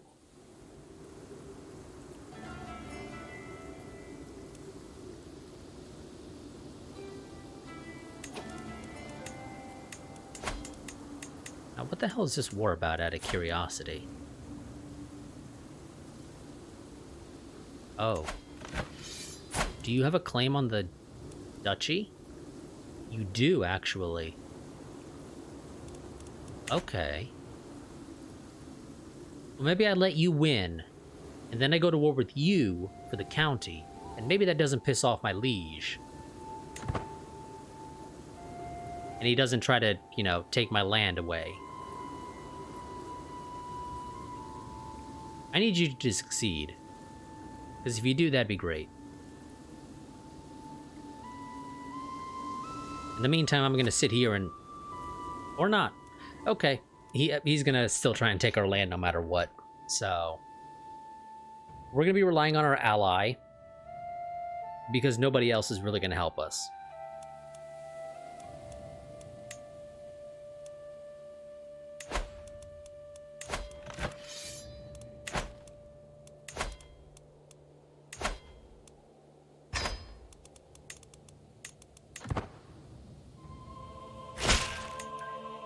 Excellent. Thank you for joining. Please get your troops over here ASAP, because I kind of need them. We're also going to be moving our rally point back to the capital.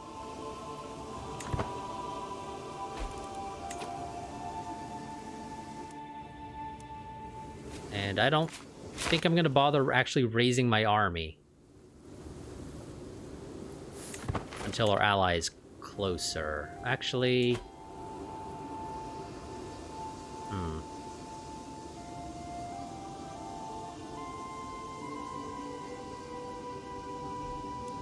So they're not really doing anything sitting inside the castle, realistically. So, you know, no, we'll raise it, and then we're just going to kind of run away from him until our ally gets close. Hopefully he doesn't take too long. Oh, is he going to go by boat? He is. Okay, so he'll get here quickly, relatively speaking.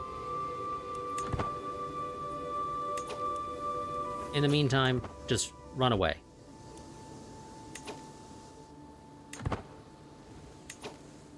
Maybe actually try to run... Oh, no, oof, that's way too much attrition. I was going to say try to run to the south to link up with him, but that's way too much attrition that I would take. So we're just going to wait for him to get to us.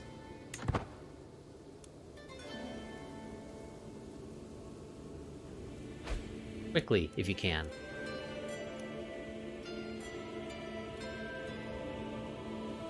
Actually, is there a good spot to defend? How good are drylands for defense? Combat with 100%. 100%. 100%. Come on, there's got to be a good place for actually defense. desert mountain, but that's a little too far away for me to get to now. Except for that one.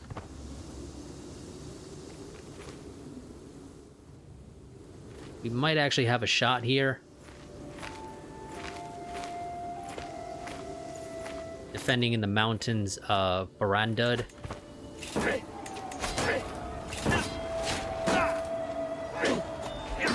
Yeah, not really. And also, I got wounded. And our spy master got killed. Yeah, that didn't exactly go as I expected. Sadly, our ally is a little slow getting up here, and they're not taking a route that actually works for me, honestly. Oh, Stewart also died, apparently. I didn't realize he died as well. Oh, wait. Hey, never mind. Oh, God, yeah. What the hell's going on there? It's not the guy who should be taking that position. There we go. Much better. So we lost. Our ally is close. And sadly, we're running all the way to the south of the Empire, so we can't really help him.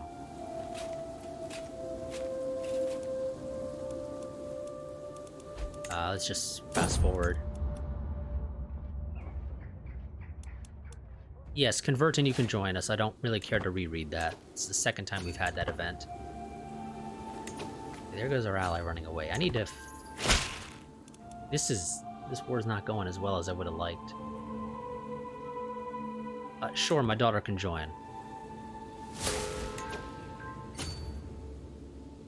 Where the hell are you running to, buddy? Caught us and we're in prison. Okay.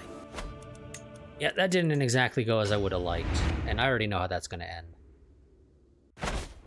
He's going to force the revocation, so... Screw that noise. And actually, that state's not going to work either.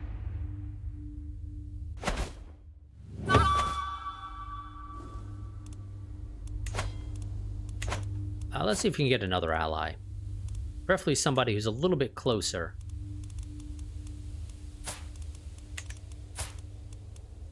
That's a daughter. That might work. She is 10, so I'll give you my 11-year-old genius son. Oh, yeah, you don't want that. Of course you don't.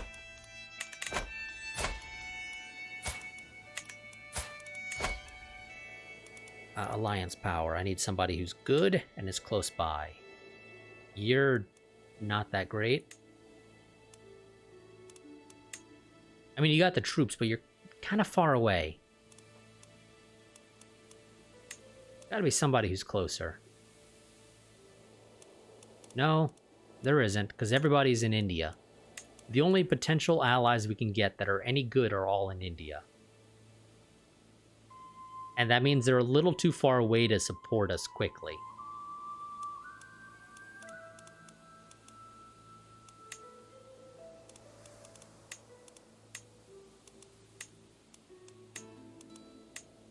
And honestly, they kind of get just further and further away.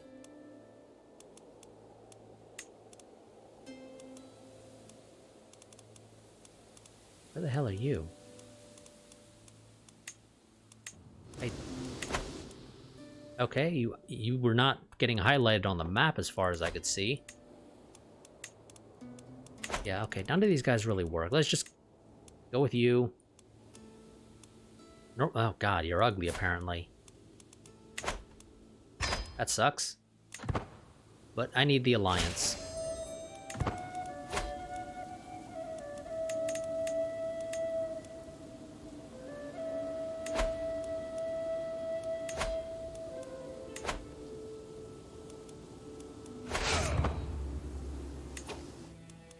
And I need to call my allies as soon as I can.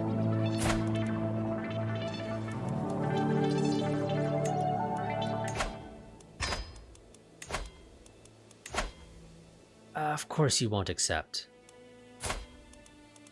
And I don't have anything I can really do to help that. And thank you for the follow. Tall JS.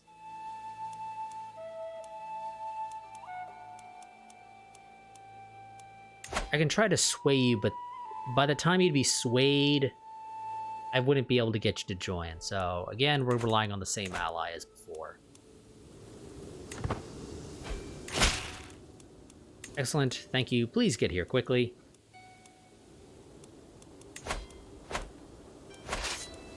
Game, theoretically, if I were to actually make this attack right now, would I have any chance of success? Probably not.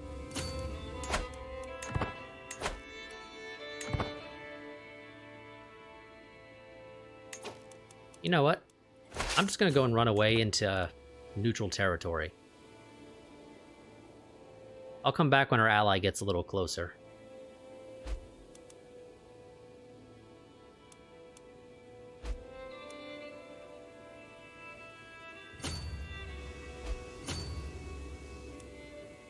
You know, when he actually gets to my land.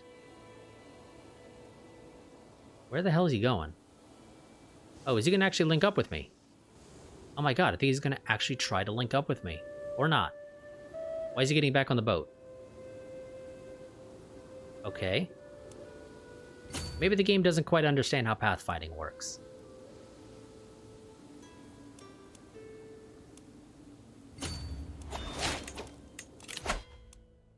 That's a possibility, I suppose.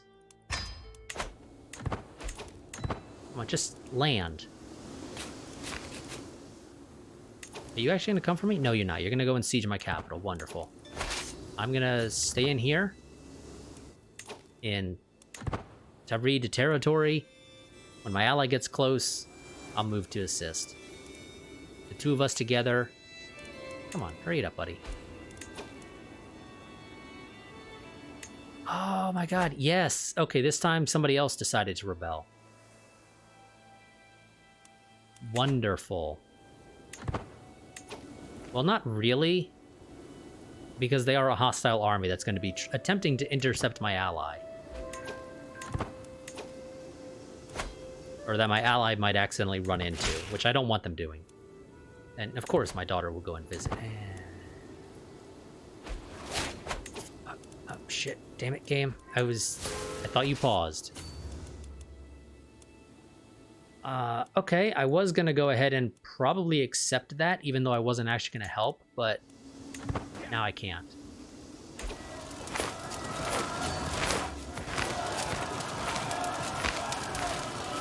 And because of that, this isn't gonna quite go as I would have liked. I need some good rolls, game. Need some... Nope, of course not.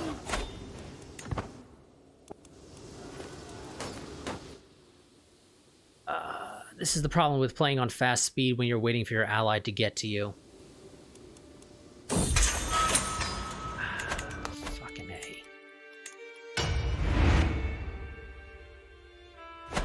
Sometimes the game doesn't do a great job of actually pausing on pop-ups. It's honestly slightly annoying. What pop-ups the game pauses for and which ones it doesn't.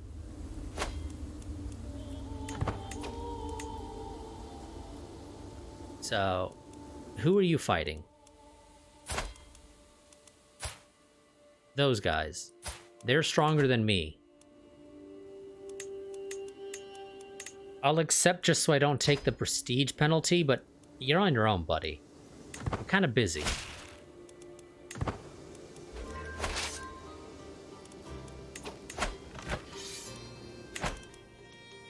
Also, now that I joined your war, are you willing to join mine?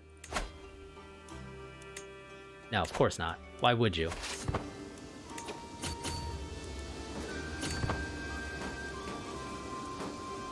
Hopefully my guys actually move quickly enough that they can get there to support my ally. Yes, wonderful.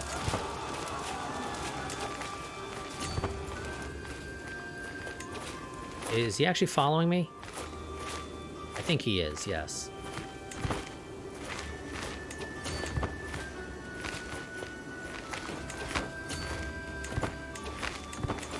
No, he's besieging my capital. Damn it, dude. Really? That's not the important thing.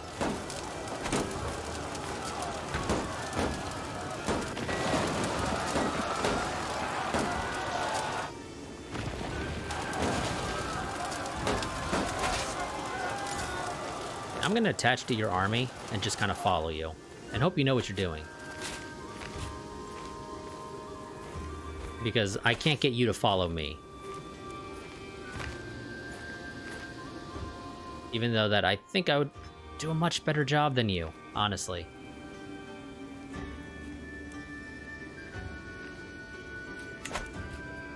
Like, let's get over here and beat the crap out of his army. Preferably after he gets attacked by the other guys that are at war with him.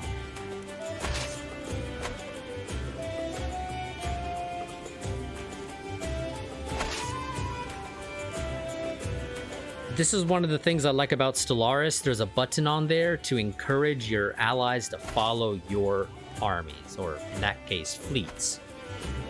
Because I want to do that, because the AI, I don't know what the hell he's doing. He's just going back and forth between two territories because he doesn't know what to do.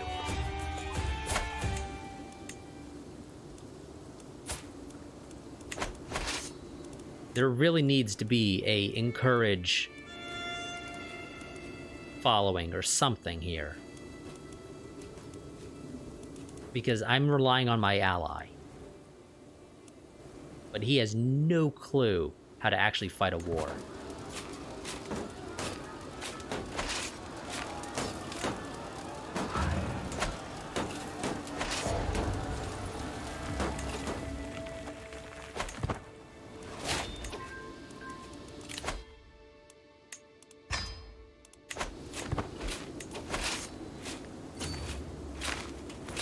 Or is it because he was taking additional attrition damage because I was following him? Is that really the case, game? Really? He didn't know what to do because of attrition damage?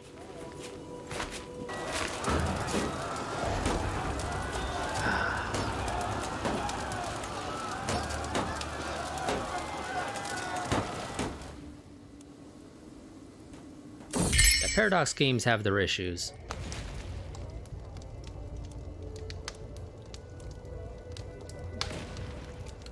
Just watch her. I really don't care.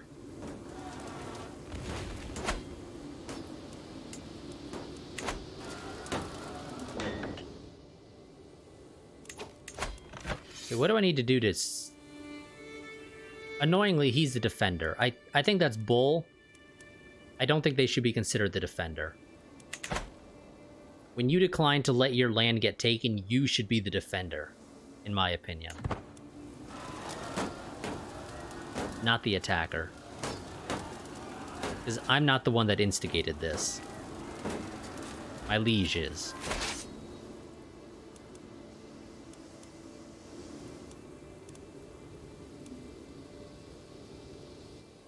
Oh, and did you fail? Really? How the hell did you fail?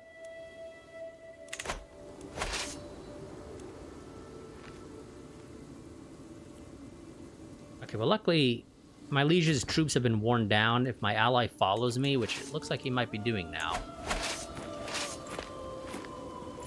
So annoyingly, I can't actually select his army to figure it out.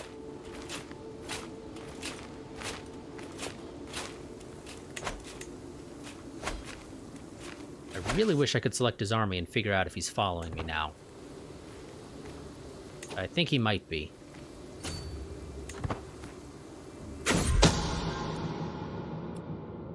Okay, my concubine has a lover. I really don't care, honestly. She's there just so I don't take the prestige penalty. Okay, yeah, it very much looks like he's following me now. So I need to attack him somewhere where I will have an actual advantage in combat. And, you know, preferably not in the mountains. So maybe I'll just go for the capital. Screw it. Let's just go for the capital. Oh, shit. Actually, this would allow me to defend. And he's actually in debt. Okay. We might have a chance of winning this, assuming that my ally actually, you know, moves to assist us.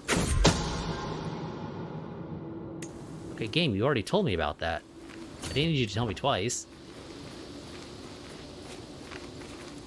Sadly, the AI decided it didn't actually want to go and make that move now, so we're just going to go for the capital. And win via war score. What happens if we win this out of curiosity? He gets deposed. And Crown Authority goes back down to level 1. I'm fine with that. That is perfectly acceptable to me. And wife is pregnant again. And yeah, you switch tasks. I really don't care about finding their secrets.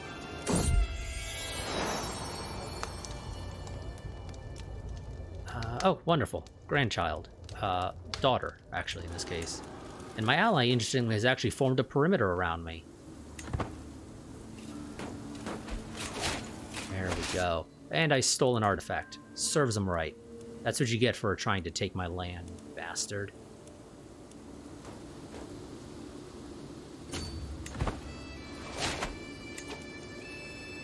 And he made a new alliance. Of course he did. And a faction created against me. God damn. And I'm in... Now I'm going into debt. Or, well, I'm losing money. I'm going into deficit. I'm not in debt yet.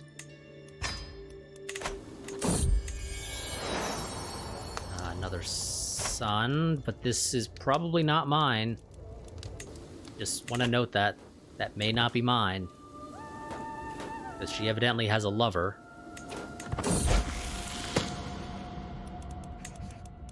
And you become a charismatic negotiator.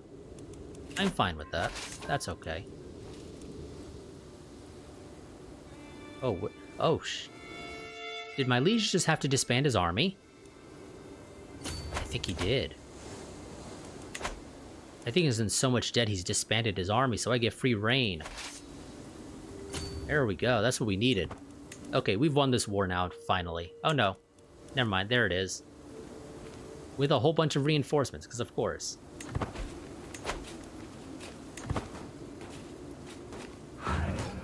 We need to win these sieges quickly. Quickly, enforce demands before things change. Okay. There we go. We're safe. No problems now. We're good for a while.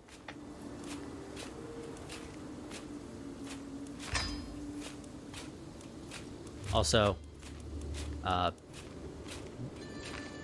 do you mean no armies can be disbanded? That's bull and you know it, game.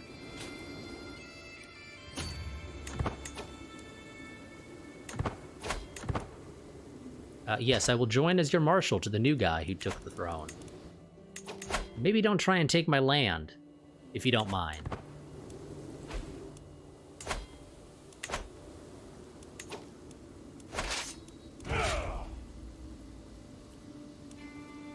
Yeah, that's fine. I don't care to raise my troops. And I'll ransom that random person off. Anybody else I can ransom off for money? Because I could use money. Nope, okay. Anybody here with good prowess or other skills that make them worth taking on board? Yes. Yes, actually, you are really good. You're ill, but you have really nice stewardship. I have a couple of options. I can either marry you off to one of my kids, which probably isn't the best idea because I think the youngest one is the only one that doesn't have a wife or, you know, a spouse of some sort. So, no, we'll just take you as a concubine. Also, and you refuse to convert. Okay.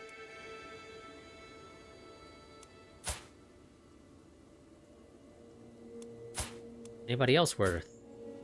You have good... You have really nice intrigue. But you will not convert. Why? Because you're zealous, of course. Okay.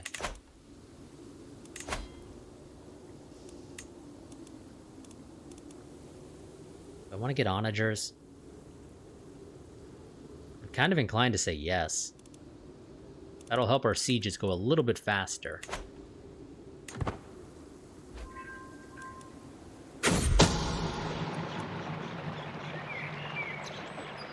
I'm passing through the castle gardens for a morning walk when a soft breeze carried the voices of... God, these names, I swear. M and B to my ear. The two courtiers are talking to each other in a secluded spot nearby, frequently glancing around to make sure nobody is listening. While it is hard for me to make out most of their words, from a distance it is clear their discussion relates to Abbas, our counselor. Or, excuse me, chancellor.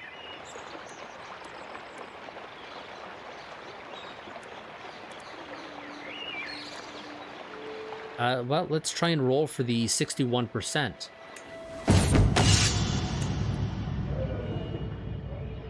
Okay, this is not the follow-on event, but I'll take it. Again, a right hand, which is a little bit extra control, which never hurts.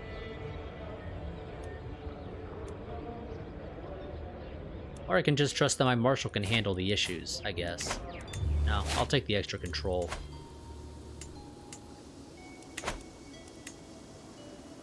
That'll be helpful when we conquer other territories, because I don't think they immediately turn into absolute control.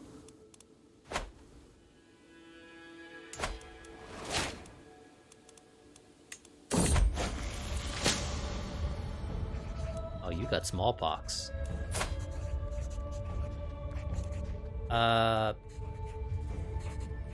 No, just get rid of her. It's fine. That's a nice, easy way to get out of jail, apparently, is to just get smallpox. It's fine.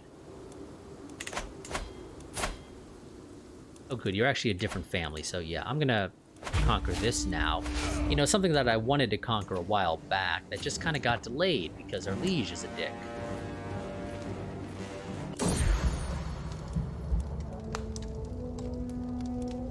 Oh, really? Oh, never mind. The outbreak of smallpox, which has ravaged my court, is finally over. It was one prisoner. I would hardly call that ravaging the court. Ensures me that all bodies have been properly disposed of and the threat is completely gone. Finally, we are safe.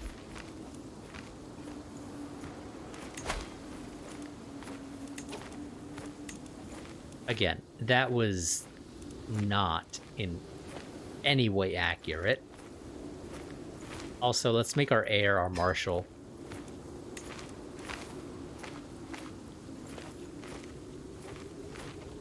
I'm sorry, Chancellor, but my son is significantly better than you. That I don't care if you're a powerful vassal.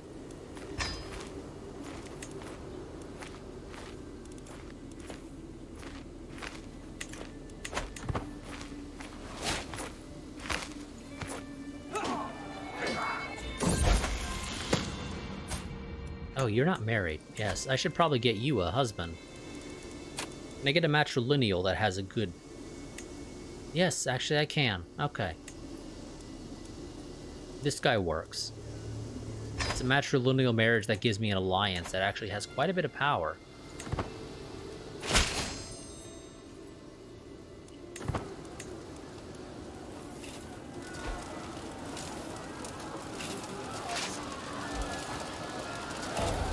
Damn it.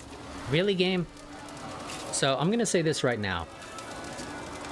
When a liege gets deposed in a revolt from somebody that they attempt to revoke territory from, in my opinion, when they get deposed and the crown authority gets lowered, there should be a lockout of at least a few years before they can re-raise crown authority. So, the new guy that just took the throne just raised it back to level 2, which gives him the ability to revoke titles. So he's probably going to attempt to take our title, which means I'm going to have to call my allies to tell him to piss off, which means another hard-fought war that has no reason to occur, realistically. At some point, this dynasty is going to fall apart because they keep trying to take my land. I'm just going to go ahead and get that out of the way right now. I guarantee you that's how this is going to pan out.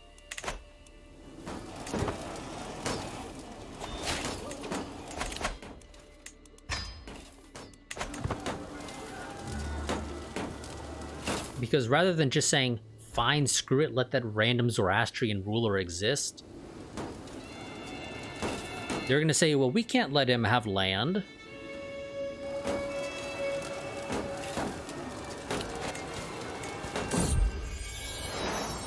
Another son.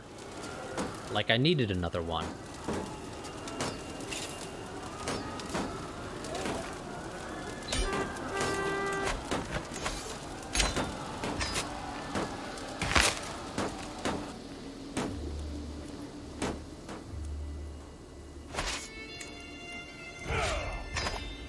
Oh, shit. Okay, that's going to take them 4 months to get back. Damn, okay. Well, hopefully we don't need to raise our troops for 4 months. Honestly, it's not even just world domination. It's just, rather than just letting things be, the AI always feels the need to, you know, just do stuff without thinking of the potential consequences. As a player, I would probably not try to take the land of a random Zoroastrian ruler, especially if he just kicked my predecessor's ass. But, oh well. Game says this is how it is. So, I guess this is how it is.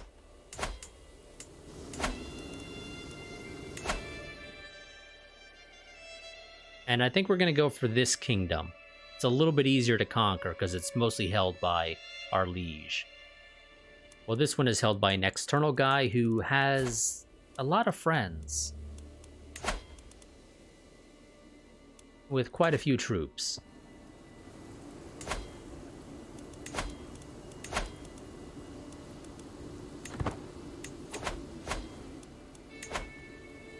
Oh, goody. No, wait, never mind. I said... never mind. I thought that, our liege had stopped trying to convert our territories, but he hasn't. He keeps trying to convert our shit. So we need to reset the religions again.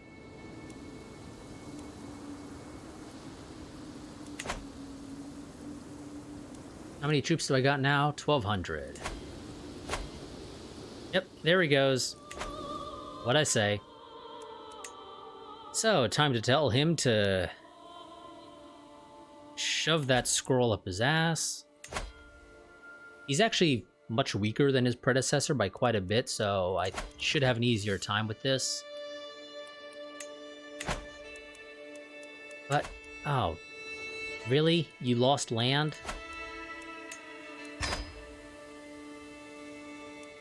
Where are the other...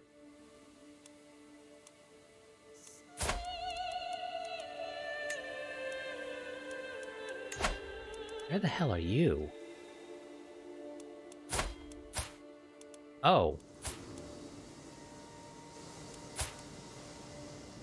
Okay. You are some random dude inside the... What? Okay. I am so confused.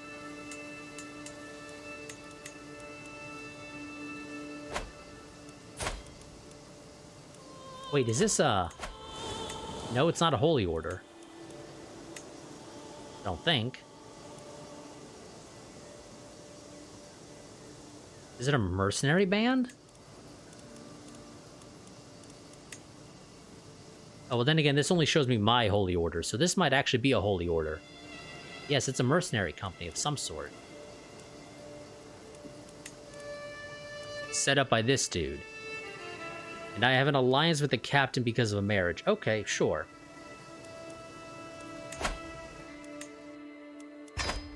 You can join me, random captain of a mercenary band within the Abbasid Empire.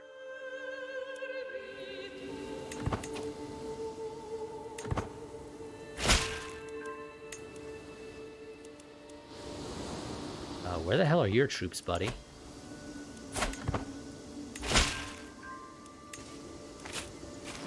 There you go. Took you a second to raise them.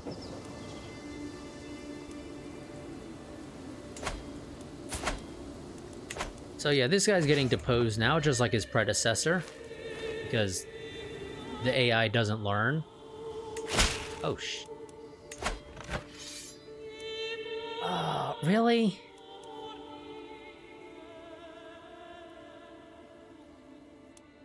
Oh, okay. What the hell is going on here?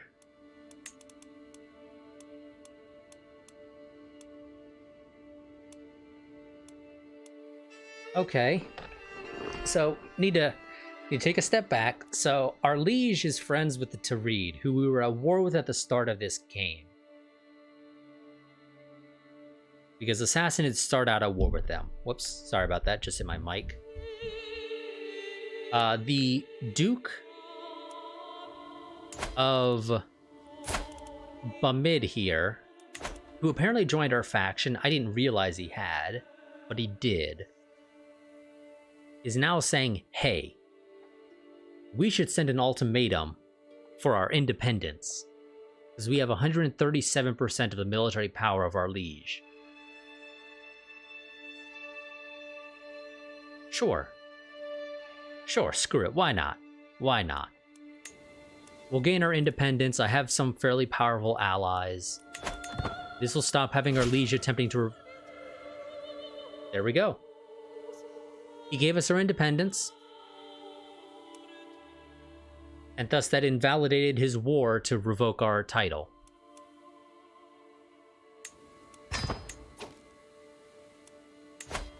Now, I'm still going to go to war with him at some point in the future, because screw him.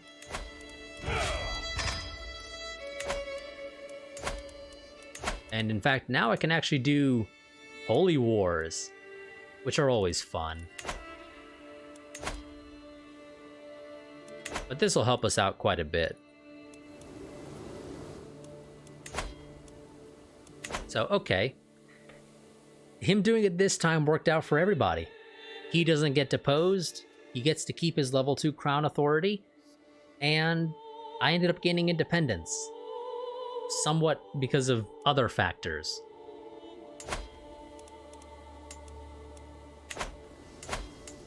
So, yeah, okay. You know what? I won't complain about this. This worked out well for us. Also, I don't need to pay him anything anymore, so... Now I get my full levies and my full taxes. Which should help us out.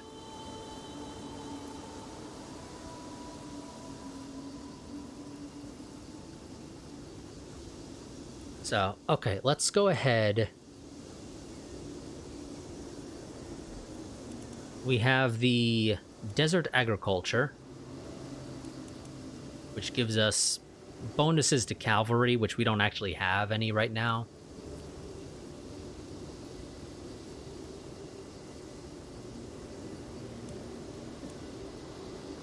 Do I go for a barracks for the extra levies and the heavy infantry damage? It's kind of pricey. Or do I go for the farm and fields for the extra taxes, which I can then potentially use to recruit mercenaries?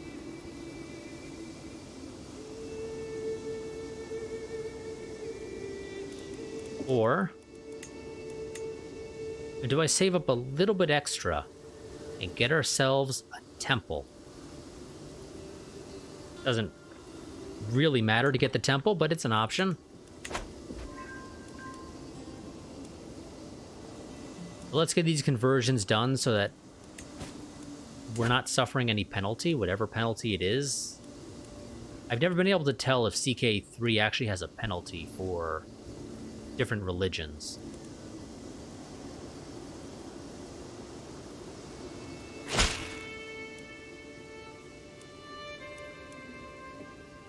And okay, my chancellor is trying to improve relations with him, I guess. Okay, that's whatever. Yeah, because I know in Crusader Kings II, there was a penalty for counties being a different religion than their ruler.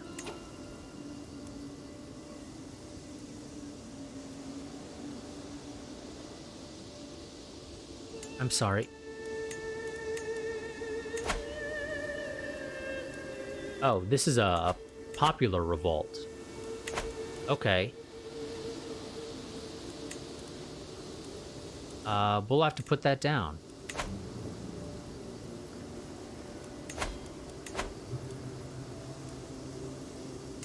But yeah, as I was saying, I know in CK2 there was a penalty for counties being a different religion than their ruler in the form of taxes and levies. But in CK3, I can't tell if there actually is a penalty for it. I mean, I would assume there is, you know, considering it does highlight this in red. You know, to me, that would make me think there's some sort of penalty I'm suffering. But I have no idea what it is. Because the game doesn't actually say.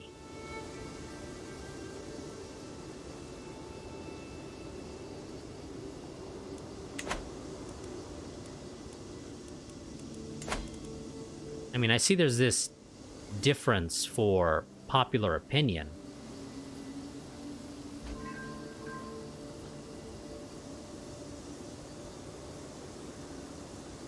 But popular opinion doesn't seem to actually matter for anything. It's just, you know, a thing that exists. As an extra value that means nothing.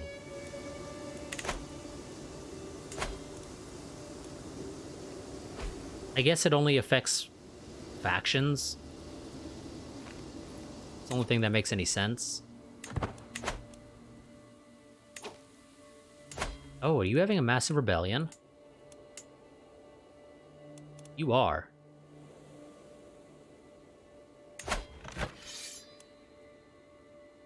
Wait, what?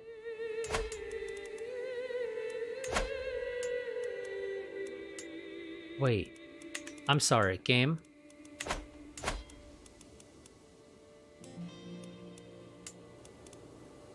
So, Ibrahim here is attacking his liege in the war of somebody's claim for the Grand Emirate of Khorasan.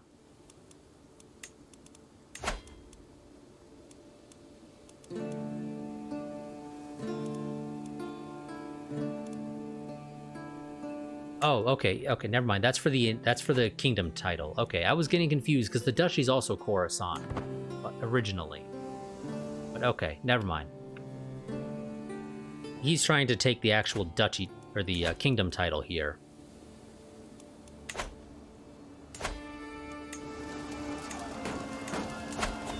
Which this might not be the worst time to try and get involved in this.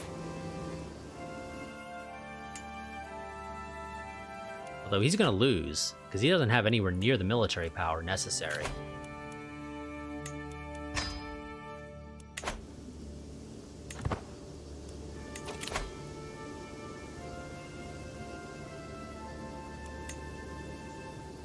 I'm sorry. A peasant revolt with 22% military power is considered powerful enough to send an ultimatum? Really? That doesn't make any sense to me, game, but okay.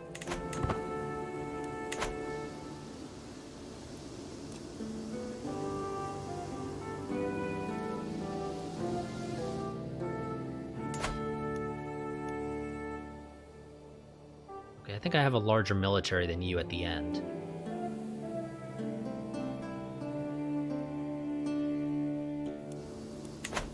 Once we're both fully built up.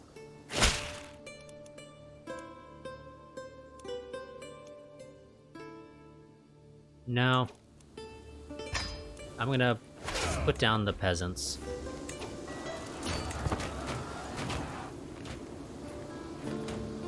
No reason for me to just let them be. Or play nice.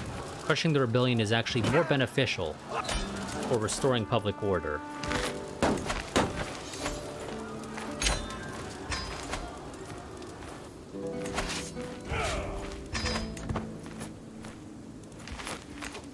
Oh, hey. Our ally over here actually won this war. Also, we're not actually allied anymore.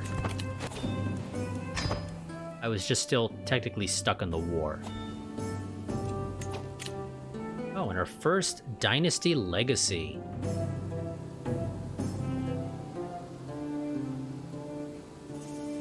Okay, so we can go with customs. The first option is Language Scholars. Increases the scheme power of learning languages, and we can learn one additional language without a penalty.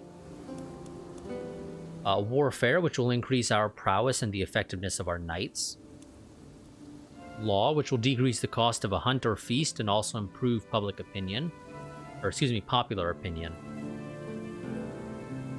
Which technically will make it so that stuff hopefully doesn't rebel as often, but that's literally our first rebellion. Guile, which will increase dread gain and increase natural dread. Blood, which increases the chance of inheriting good congenial traits and the chance of a new good trait just kind of, I guess, cropping up out of nowhere.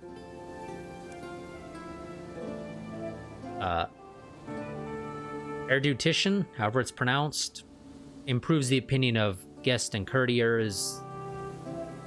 Cost to recruit guests is lower. That doesn't really matter to us right now.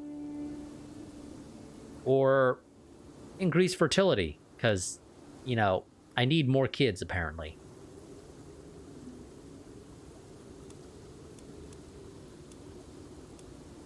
I'm inclined to go with House of Warriors just for that extra knight effectiveness. Because I've had knights in battles just basically win a battle for us.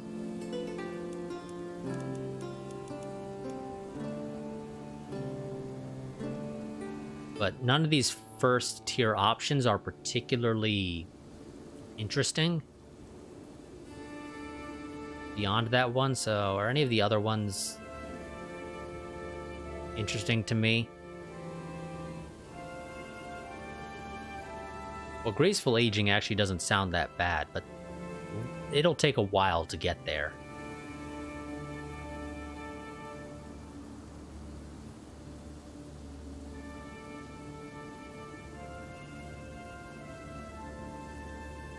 Yeah, I think we're going to go for warfare as our first focus.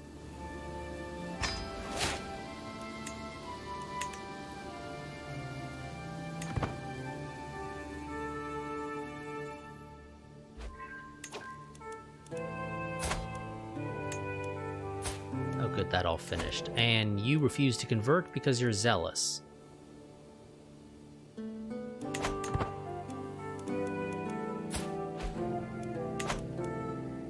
Some random dude in my court died. But apparently he was an acquaintance of mine. Oh, what the hell happened over here? Okay. The Emirate of Fars has apparently fallen apart. Which sucks that I don't border them, because that would actually be a... This would be a great area to expand to, but I don't border them. And I'd have to go toward my former liege to border them.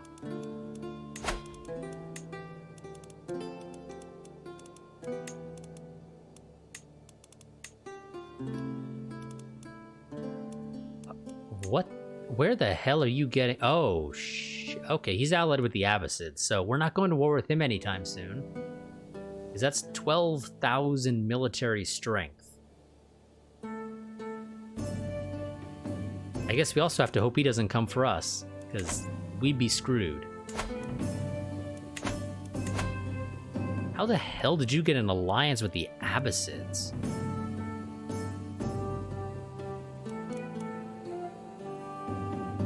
Your brother. No? What?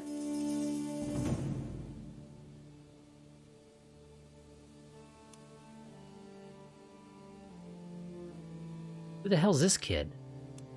Oh no, it is one of your brothers. Is married to a princess of the Abbasid Empire. So, assassinate him? Not a good chance of that happening, so never mind. If that had a half-decent chance of succeeding, I would actually do it.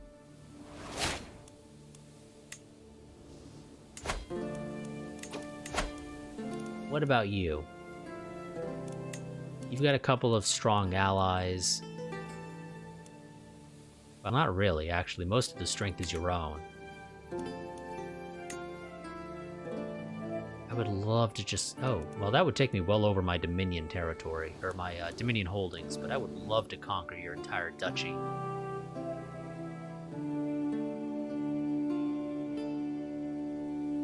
But if you've watched any of my Let's Plays, I'm not big on fair fights, and this is a little bit too fair of a fight for my liking.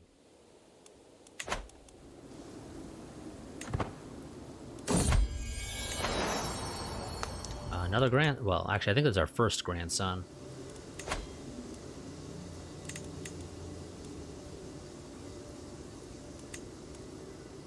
I would love to get us a holy order, potentially.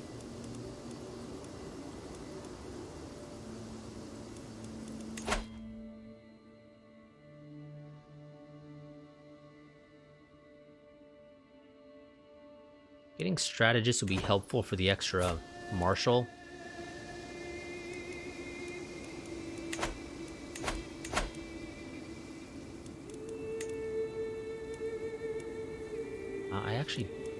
Oh, never mind, that's my son. You're a flamboyant trickster. I thought I got you married off to somebody. Did they die? Or something before the marriage was able to go through?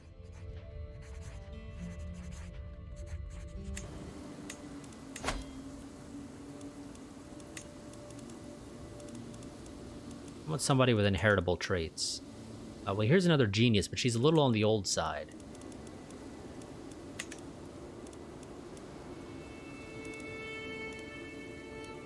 Apparently nobody's already of age. And that's my daughter, so that's not going to work. Let's go for... Well, it's only a 3-year difference. And I think I'd rather go for... Try to get beautiful instead of comely.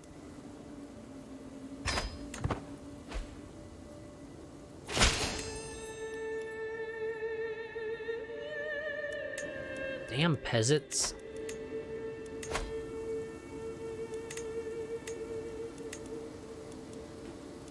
Okay, that's down here. Yeah, I need to deal with the difference in culture and religion.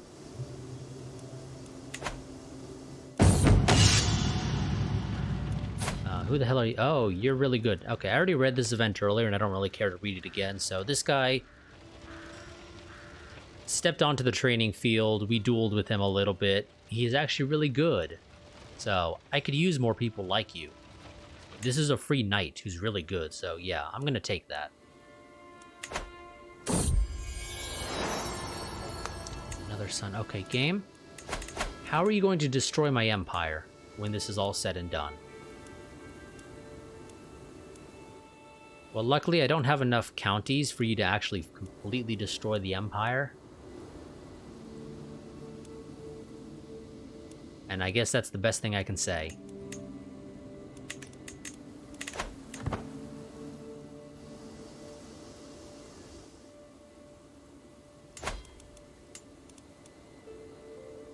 Well, that would also be breaking a truce, so that's fine.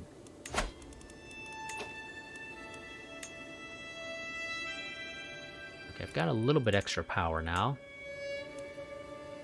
It's still a fairly even fight, however. And actually, I think you got somebody else to come with you. Did you? Oh, no, never mind. No, you didn't. The main issue for me is I'd be waiting a while for my allies to arrive, while his allies, or at least one of them, is fairly close by. Because my allies are down here, way the hell out there, and somewhere here within the Abbasids.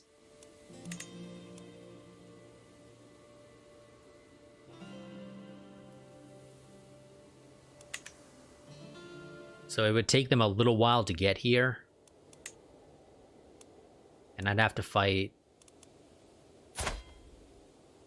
What is that, about 22,000 and some odd troops? Or not, excuse me, not 22,000.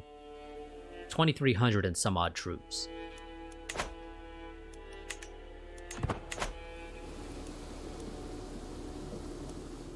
Actually... Well, how are they in terms of actual strength? Are they actually any good? In terms of quality? Well, apparently we're both level 2 quality.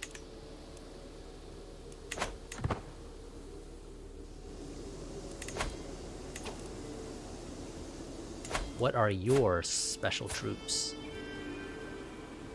They're the special heavy infantry. Let's go ahead and improve our light infantry. And you know what? I am going to build that temple. Or not. Because I'm a clan ruler and I cannot personally hold temples. And thus I'm not allowed to even build them. Oh no, I can't build until we have city planning. But when do we get city planning? We're working on it right now. 9 years. Why do you need city planning to build a temple?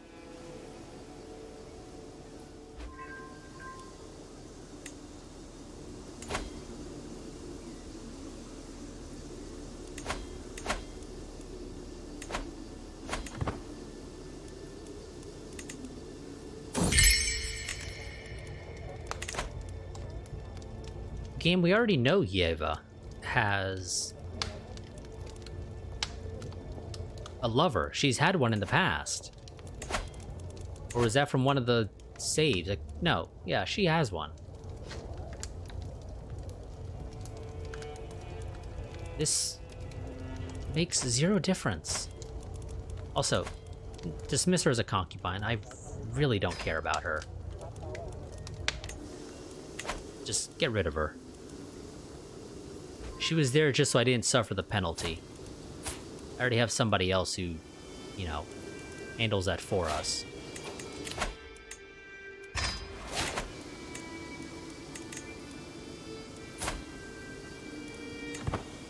Okay, that's 40% to levy size. We're a little under 1,800, and you have Midas touched. And that makes you better than my current steward. So... Oh, wait, you're my... Never mind, you're my daughter. I can't make you my steward. Yeah, sorry about that. Because I would actually have you replace my current steward. You're better. And I don't care if they're a powerful vassal. They're not really that powerful right now.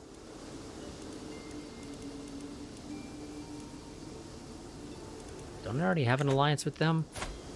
Yeah, that would just be getting a second one. That's not particularly useful.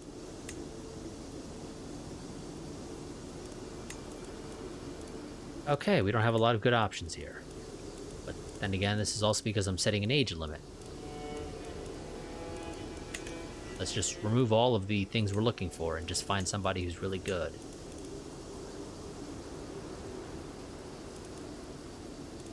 And you're not... Okay, so... No new alliances are particularly good. Most of them are actually very little in the way of military strength.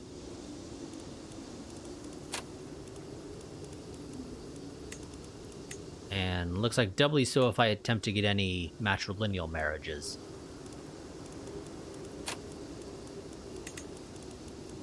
So, can I get you a matrilineal marriage that at least gets traits in the family?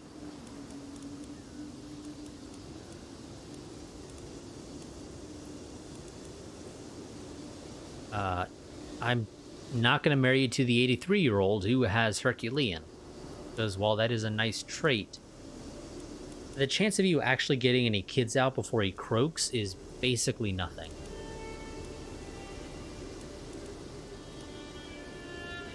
I guess you can try your hand at getting beautiful into the family.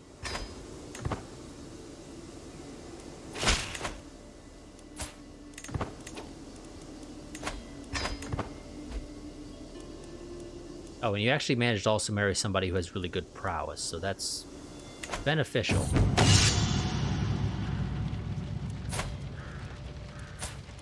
Oh shit, what happened to all my prowess? Really, 48 is considered old age. Okay, sure. I don't have a particularly great chance of winning this, but at the very least I won't die.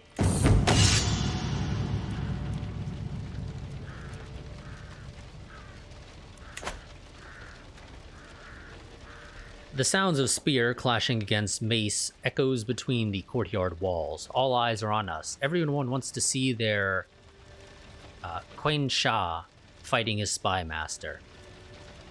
I must be tired from my previous practice because I move sluggishly, unable to keep up with my opponent. When I lunge, he is already gone, and my parries come at the very last moment. It is not long before I find myself on the ground before him. No, I don't really want to get wounded, thank you very much, game. I'll just take the stress.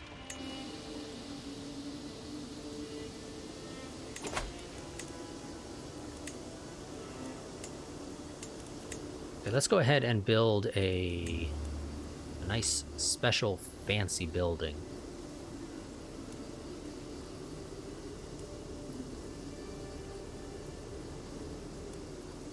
And I think...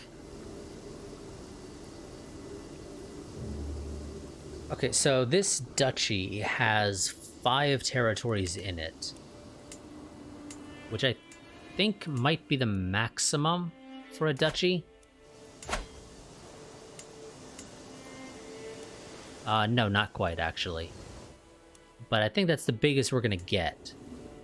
At least anytime soon. So I'm inclined to say let's build a tax office. But we don't have the innovation for that. In fact, we don't have the innovation for any of the duchy buildings, so never mind.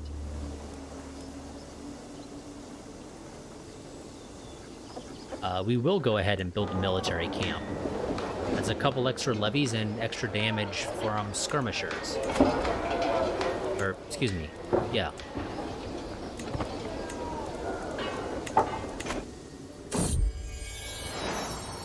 Another random child that I don't care about.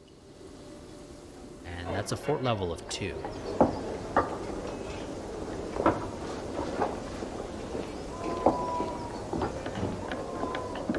Which means I think at this point I need onagers to be able to actually siege forts.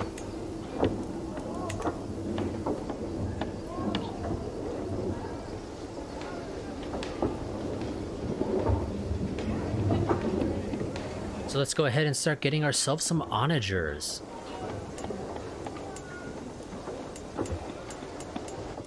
And this stream will go for about another 30 minutes or so. Because I normally do about 3 hours. But next time we'll probably be invading our neighbor here. Barring something else coming up. Also, you know, we never actually held a feast. So let's do one. Welcome.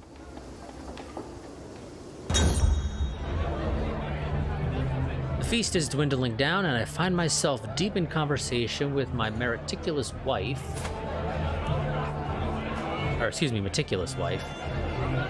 She inquires about my opinion on investment opportunities, a subject she's deeply interested in herself. Is she really? Because she's greedy and temperate, which seems like an interesting combination. She has poor stewardship, and her education trait is intrigue. Is she really interested in investment opportunities?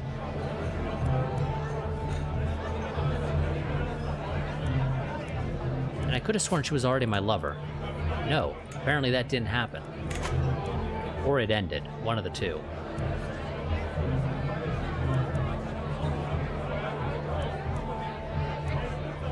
Well, you know, might as well make sure your wife is your lover, so I'm more interested in you. As one plate of food is replaced by the next, my wife goes on and on about the rumors at court, and that was how we salvaged that mess. Are you sure I'm not boring you, my lord?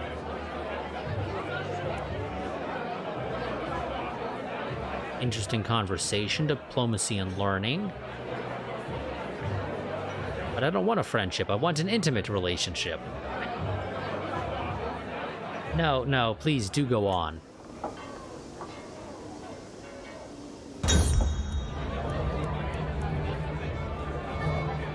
The other guests are laughing and chatting, or chattering in the noisy hall, making it hard to focus on the gruel in front of me. I draw lines and engagements in the greasy sludge as I think of ways to counter various battle plans. If the cavalry was to charge down this flank, this seems like it might work on a real battlefield. I don't think it would.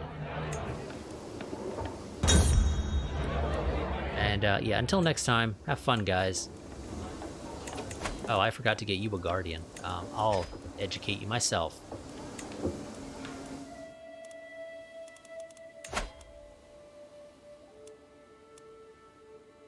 Oh, somebody has a claim. Also, buddy, you need to convert.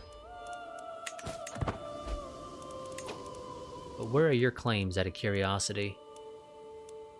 All over there. That's a little too far away for my liking.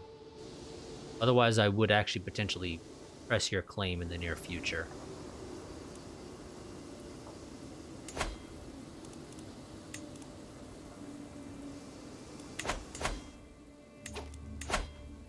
Also, it's taking you much longer to end this war than I thought it would.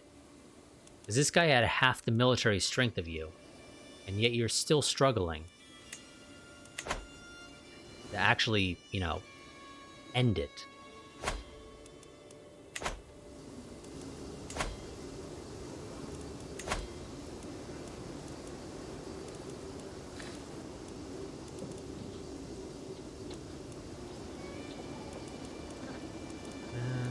Leave all those guys as they are, I guess.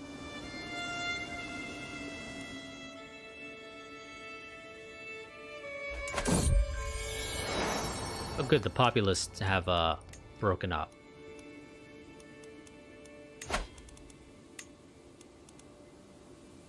Oh, this is now actually considered slightly in my favor.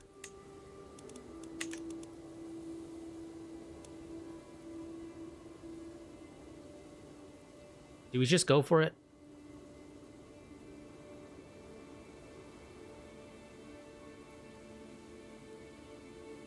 We might be able to do it, honestly. I'll be relying on my allies joining in, of course. But one of them can land, like, right on his southern border. You know what? Screw it. We're gonna go ahead and do this now, actually.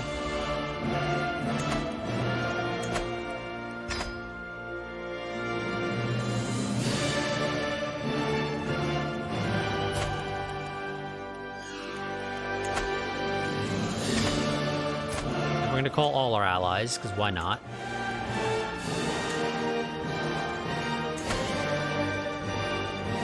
Oh, that one's expensive. Why the hell is he so expensive?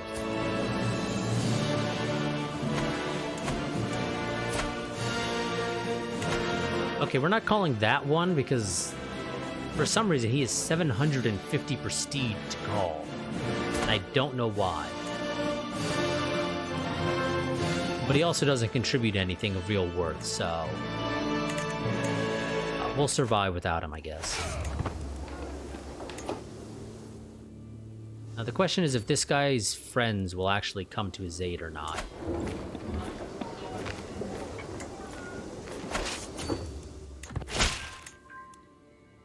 Excellent, excellent.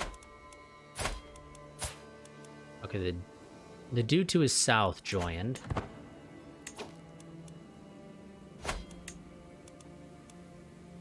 But it looks like Yazid... Oh, never mind, spoke too soon. I was gonna say, it looked like Yazid here wasn't gonna join, but he did. Or Yazd.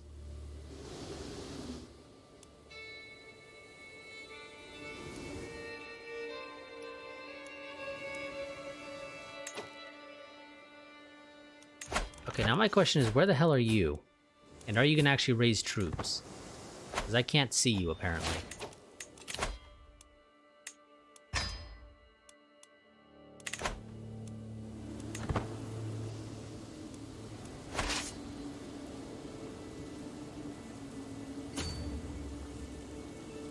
Let's push up a little bit. I don't want to push into their land until our allies have arrived.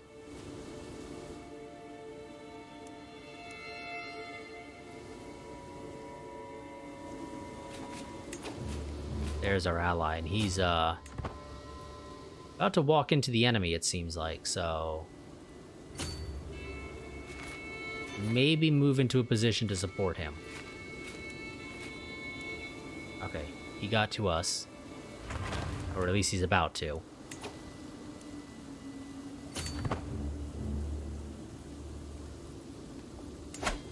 What is this? That is dry lands. That is perfectly fine for us to assault.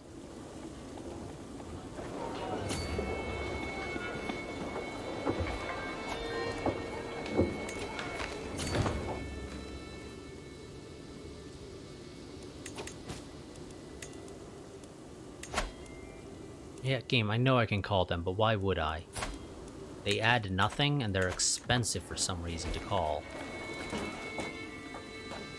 Like, I have zero idea why somebody who only contributes like 100 and some odd troops will cost me 750 prestige to call.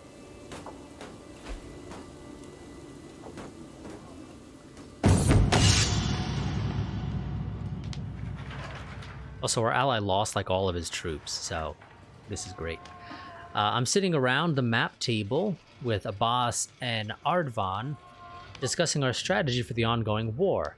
Abbas bangs his fist on the table and loudly proclaims we should charge the enemy directly and crush them with the sheer might of our armies, while Ardvan explains how we need to watch what our foes do and respond accordingly. It is my right to decide our ultimate course of action. Well, I know how we can employ both of these strategies. So we gain improved offense, plus 10% enemy fatality or fatal casualties, and plus 5% to attacker advantage, and improved maneuverability, plus 10% movement speed, and minus 25% enemy defensive advantage.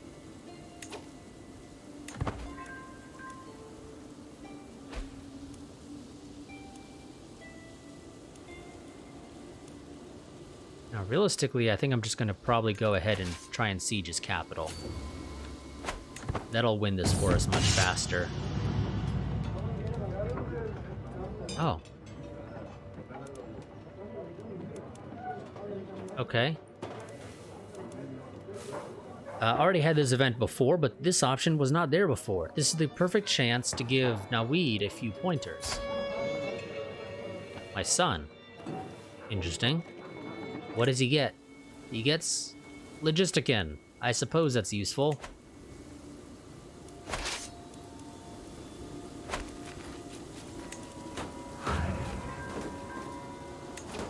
And I'm just gonna, kick the game speed up.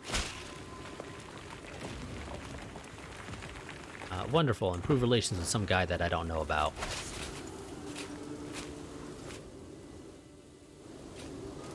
Where's the castle here? There it is.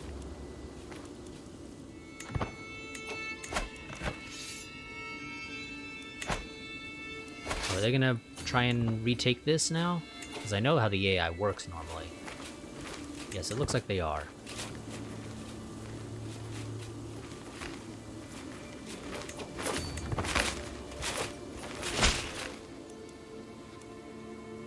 Damn it. Fine. I'll give you guys the increased autonomy for now because I'm kind of in the middle of something more important.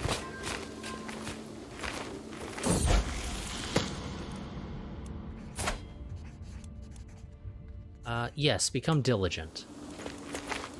Okay, we'll crush part of their army right here. The very heartlands of Western Christianity are under siege by infidels. Desperate Christian lords have persuaded His Holiness Pope Adranius to declare his intention of forging a righteous alliance to expel the heathens in the name of St. George. This could be the beginning of unprecedented Christian aggression. So, Christian faiths have now access to crusades. I feel like that could be worded in a slightly better way.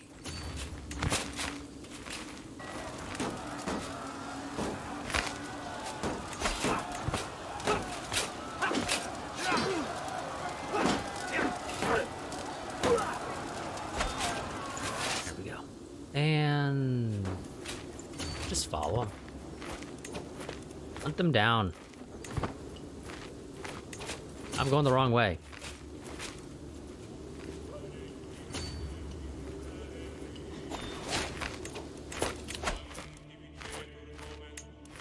Knight effectiveness, hell yeah. What's our knight effectiveness at now? 190%. And 200% is double their normal effectiveness, so yeah, this is really nice. Oops, that's not what I wanted you to go. Oh good, they're splitting up. That'll make my life so much easier. Depending on where they're running to, at least.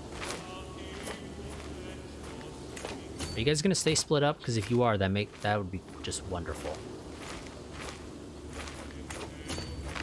You are, actually.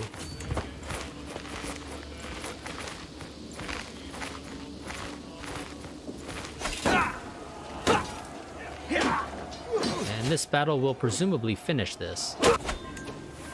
Or not. I kind of thought it would, but apparently I was wrong.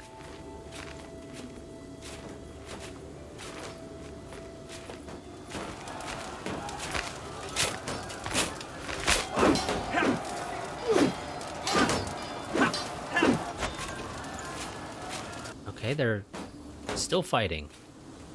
Let's just siege something else down and that should end this.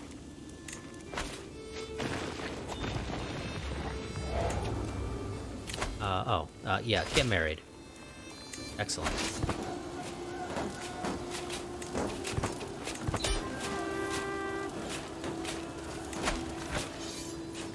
Okay, so within the target title, all titles held by this dude will be seized, and any Mazdaean rulers will become vassals of me. He doesn't have any of those guys as his vassals, so this is all free land that I'm going to have to hand out to people.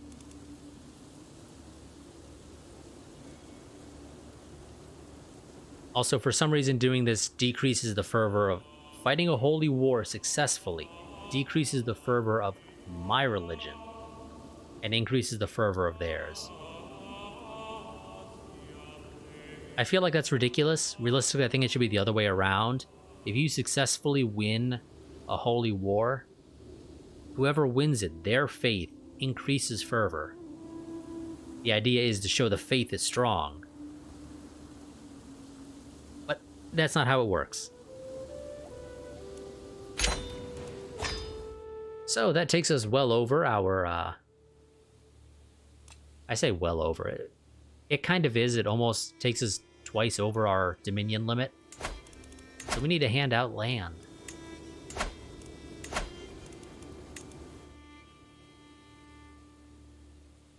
Oh, well, there's the Kingdom of Persia over here. And also, this gives us a border with Farsi here. We will probably be going to war with them in the nearest future.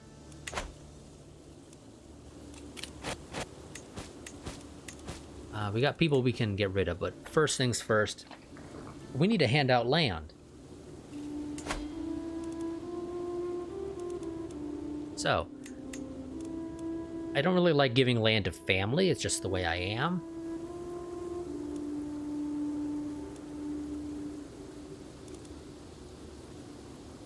I could just randomly create a noble, though.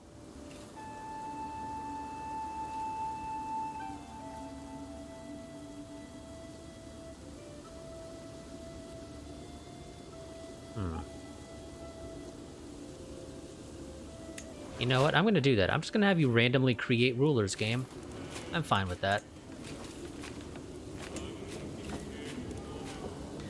Oh, simple stone quarries. Or, yeah, quarries.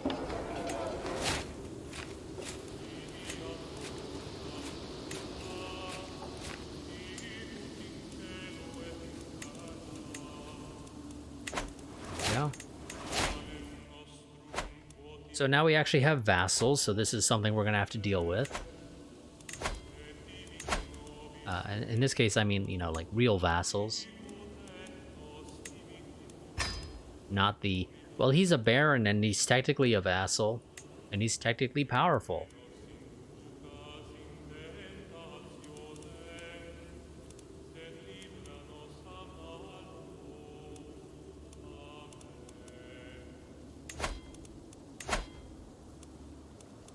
yes, again, that's something we're still dealing with, in fact.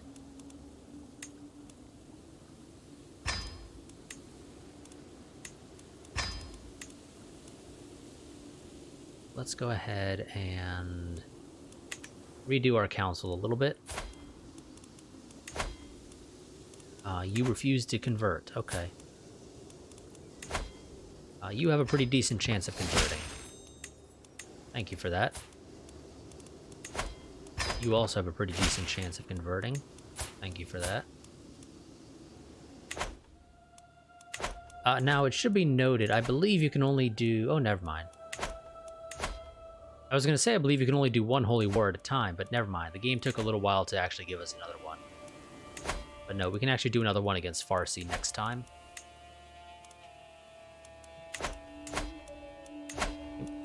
Honestly, this expansion is going significantly better than in my sort of CK2 attempt at doing this.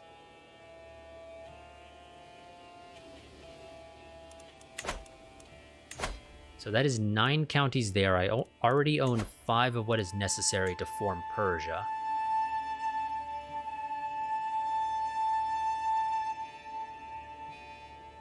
So that'll get us up to, what is that, 14? And then there's these smaller dudes here that I can conquer. That'll get us to 18. The only issue with doing this is it gets me closer to the Abbasids, and I don't want to be close to the Abbasids.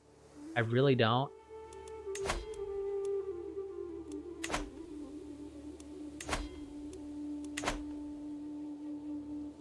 But yeah, so we're going to go ahead and I think next time we're going to go to war with Farsi, mop up these smaller dudes, and we'll figure out where to go from there.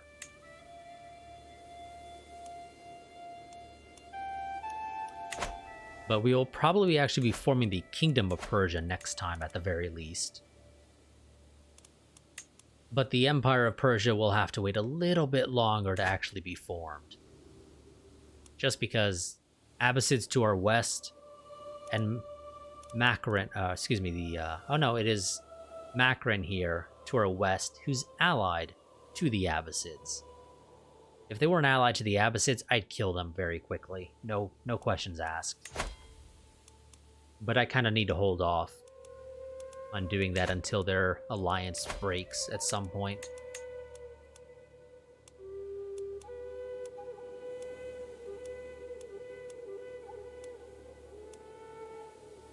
Ooh,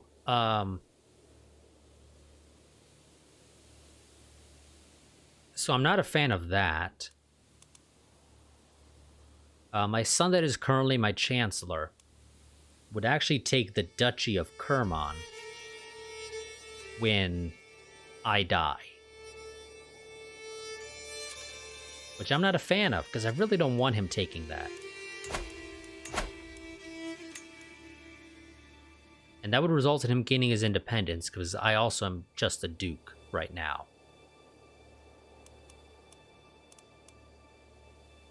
So I need to get my hands on a kingdom title before I die. Otherwise, we're going to have to go and fight our brother to retake our land.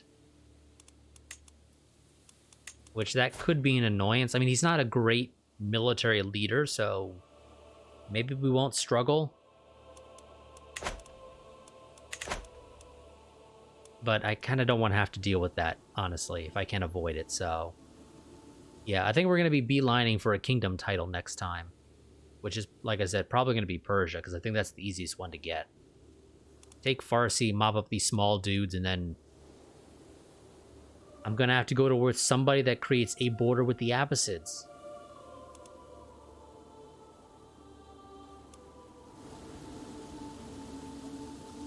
But, there's only a few minutes left before I would normally end this anyway. And there's really not much else we can do right here with the 3 minutes left. So I think we're going to go ahead and end this in just a moment. Do I want to build a different building here now? Yeah, let's go ahead and get the barracks for the extra levies, as well as the damage for heavy infantry. Because heavy infantry make up the bulk of our men-at-arms. Actually, they don't make up the bulk, technically. Because they're both at size 2 out of 3 here. But they're very useful, if nothing else. And do I want to go ahead and spend the money to upgrade them to the best they can be? No, let's hold off on that. We already kind of struggle with money when raising troops.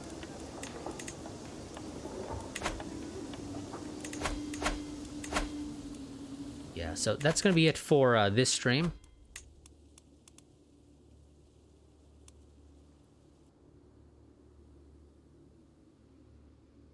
Whoops. Whoop, I spelled that wrong.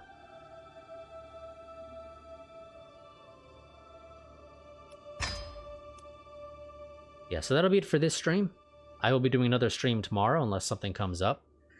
Where, like I said, we'll be going ahead and trying to beeline for the Kingdom of Persia title. I normally do these streams twice a week, Friday, Saturday, starting at 9 p.m. Eastern Time, for about 3 hours, thus ending at around about midnight. So, I will see you all tomorrow, again, unless something comes up, in which case I'll make a post in my Discord, which I highly recommend you join if you want to know if there's any potential changes that have occurred. So there's a link to the Discord if you're not already a part of it. Well, or not, because apparently Streamlabs has decided not to actually post that, so let me manually post the link.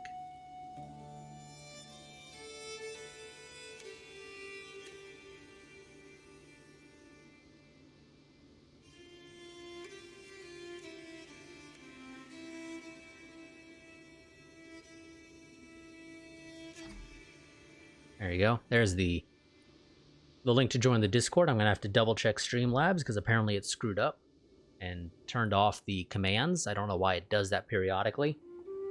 But yeah, so tomorrow we will be, unless something comes up, playing this again. Hopefully forming at least the Kingdom of Persia then. But until next time, goodbye and farewell.